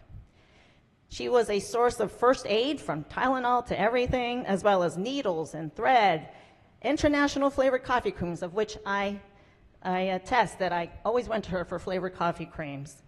She also gave out commemorative flags over the state that flew over the State House. She was so caring that she even took money out of her own pocket to help a constituent in need, never asking for reimbursement. And when she worked with me, I had a constituent that she would spend hours and hours speaking with for days, to the point where I said, we have other constituents, but I will say that is an attestament to Crystal, where I was able to work with this constituent and his special needs child, and finally, after years, was able to get her into the Kennedy Krieger Institute, and I attest that to Crystal's constituent service. She collected and connected people of all types, interests, and political persuasions. Crystal and Judy Wobensmith, for some of you who know her, they started the annual staff potluck on the Mondays before each session started. She organized a Q&A event so that new staff could ask questions, or more experienced staff.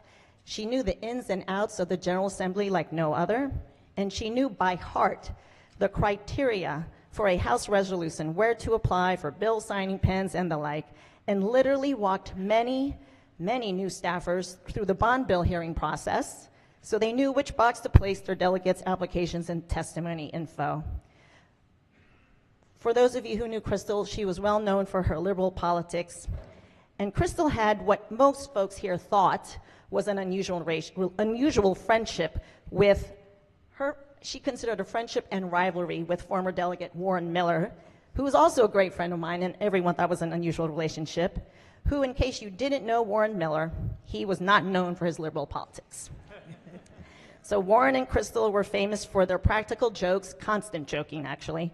Warren's favorite tricks involved electronic chirping crickets, which were implanted in my office and drove me insane. Until right, and Crystal went crazy. So she retaliated by putting a Warren for President bumper sticker on his car, which of course referred to Democratic liberal Elizabeth Warren, and not to him. So I will also confess, it can now be told that Crystal once found a sheet of the Speaker's stationery that was left in a copier and used it to circulate a memo announcing a change to Warren's committee assignment from economic matters, which he adored, to judiciary, because they needed his wise counsel. She also donated to Planned Parenthood in Warren's name, which explains why Warren receives Planned Parenthood mailings to this day. Oh. Most of all, Crystal was a warm, wonderful friend. She was like a godmother to my kids. But she is mother to Christina, John Tell, and John Kenry, and stepmother to Maria Ma and David. She's grandmother to Kasim and Caleb. Crystal, if you can hear us, you left us way, way too early. May you rest in peace knowing that you are loved and sorely missed. Madam Speaker, this afternoon we have her daughter join us, John Tell Green, who is in the gallery. We love you, John Tell.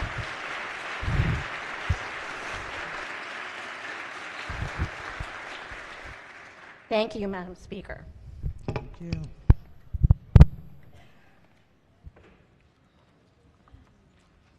Any John, yes. Thank you, Madam Speaker. So I knew Crystal as well. She was just an angel. Today, I would like the body to please take a minute to say thank you to Michelle Furman, who is in the gallery, who keeps the ACO together. Thank you so much.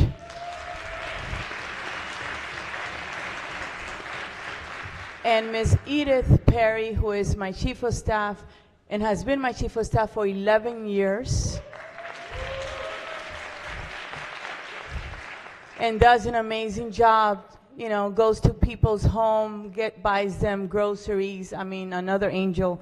But today I'd like the body to please give a warm welcome. She's at home, who is my committee, actually, assistant, Gail Wegner. Gail has been with me for 11 years, and she's retiring on April 18th.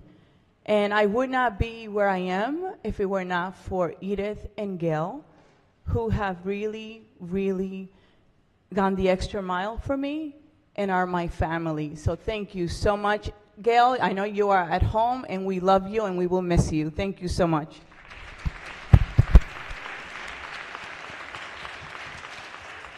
Any other personal or guest announcements? Yes. Madam Speaker? Yes. Thank you, Madam Speaker. Just wanted to recognize my intern who's been with me all session. Figured I'd wait to the last possible day to introduce him. But in addition to serving as my legislative intern, he's also senior at Towson University. He's also interning over at Tokyo Marine doing bond work. But on top of that, what really impresses me is what he does actually to get a little bit of money, which is crabbing, professional crabber. And I've learned more about crabbing, I think, in the last 90 days from him than I probably ever wanted to learn. And I definitely have learned this, that is one tough job. And those guys, they wake up really early, a lot earlier than we wake up to get here, I can tell you that much. And as much as some of our days down here are kind of rough and tough, I certainly would rather be here voting, putting my red button up than me crabbing most days. But just really want to thank him for being down here these past 90 days, and wanted to welcome him and also say goodbye at the same time. So welcome Ryan Poist, my intern. Thanks. Any other personal or guest announcements? Quorum call before adjournment. Madam Speaker.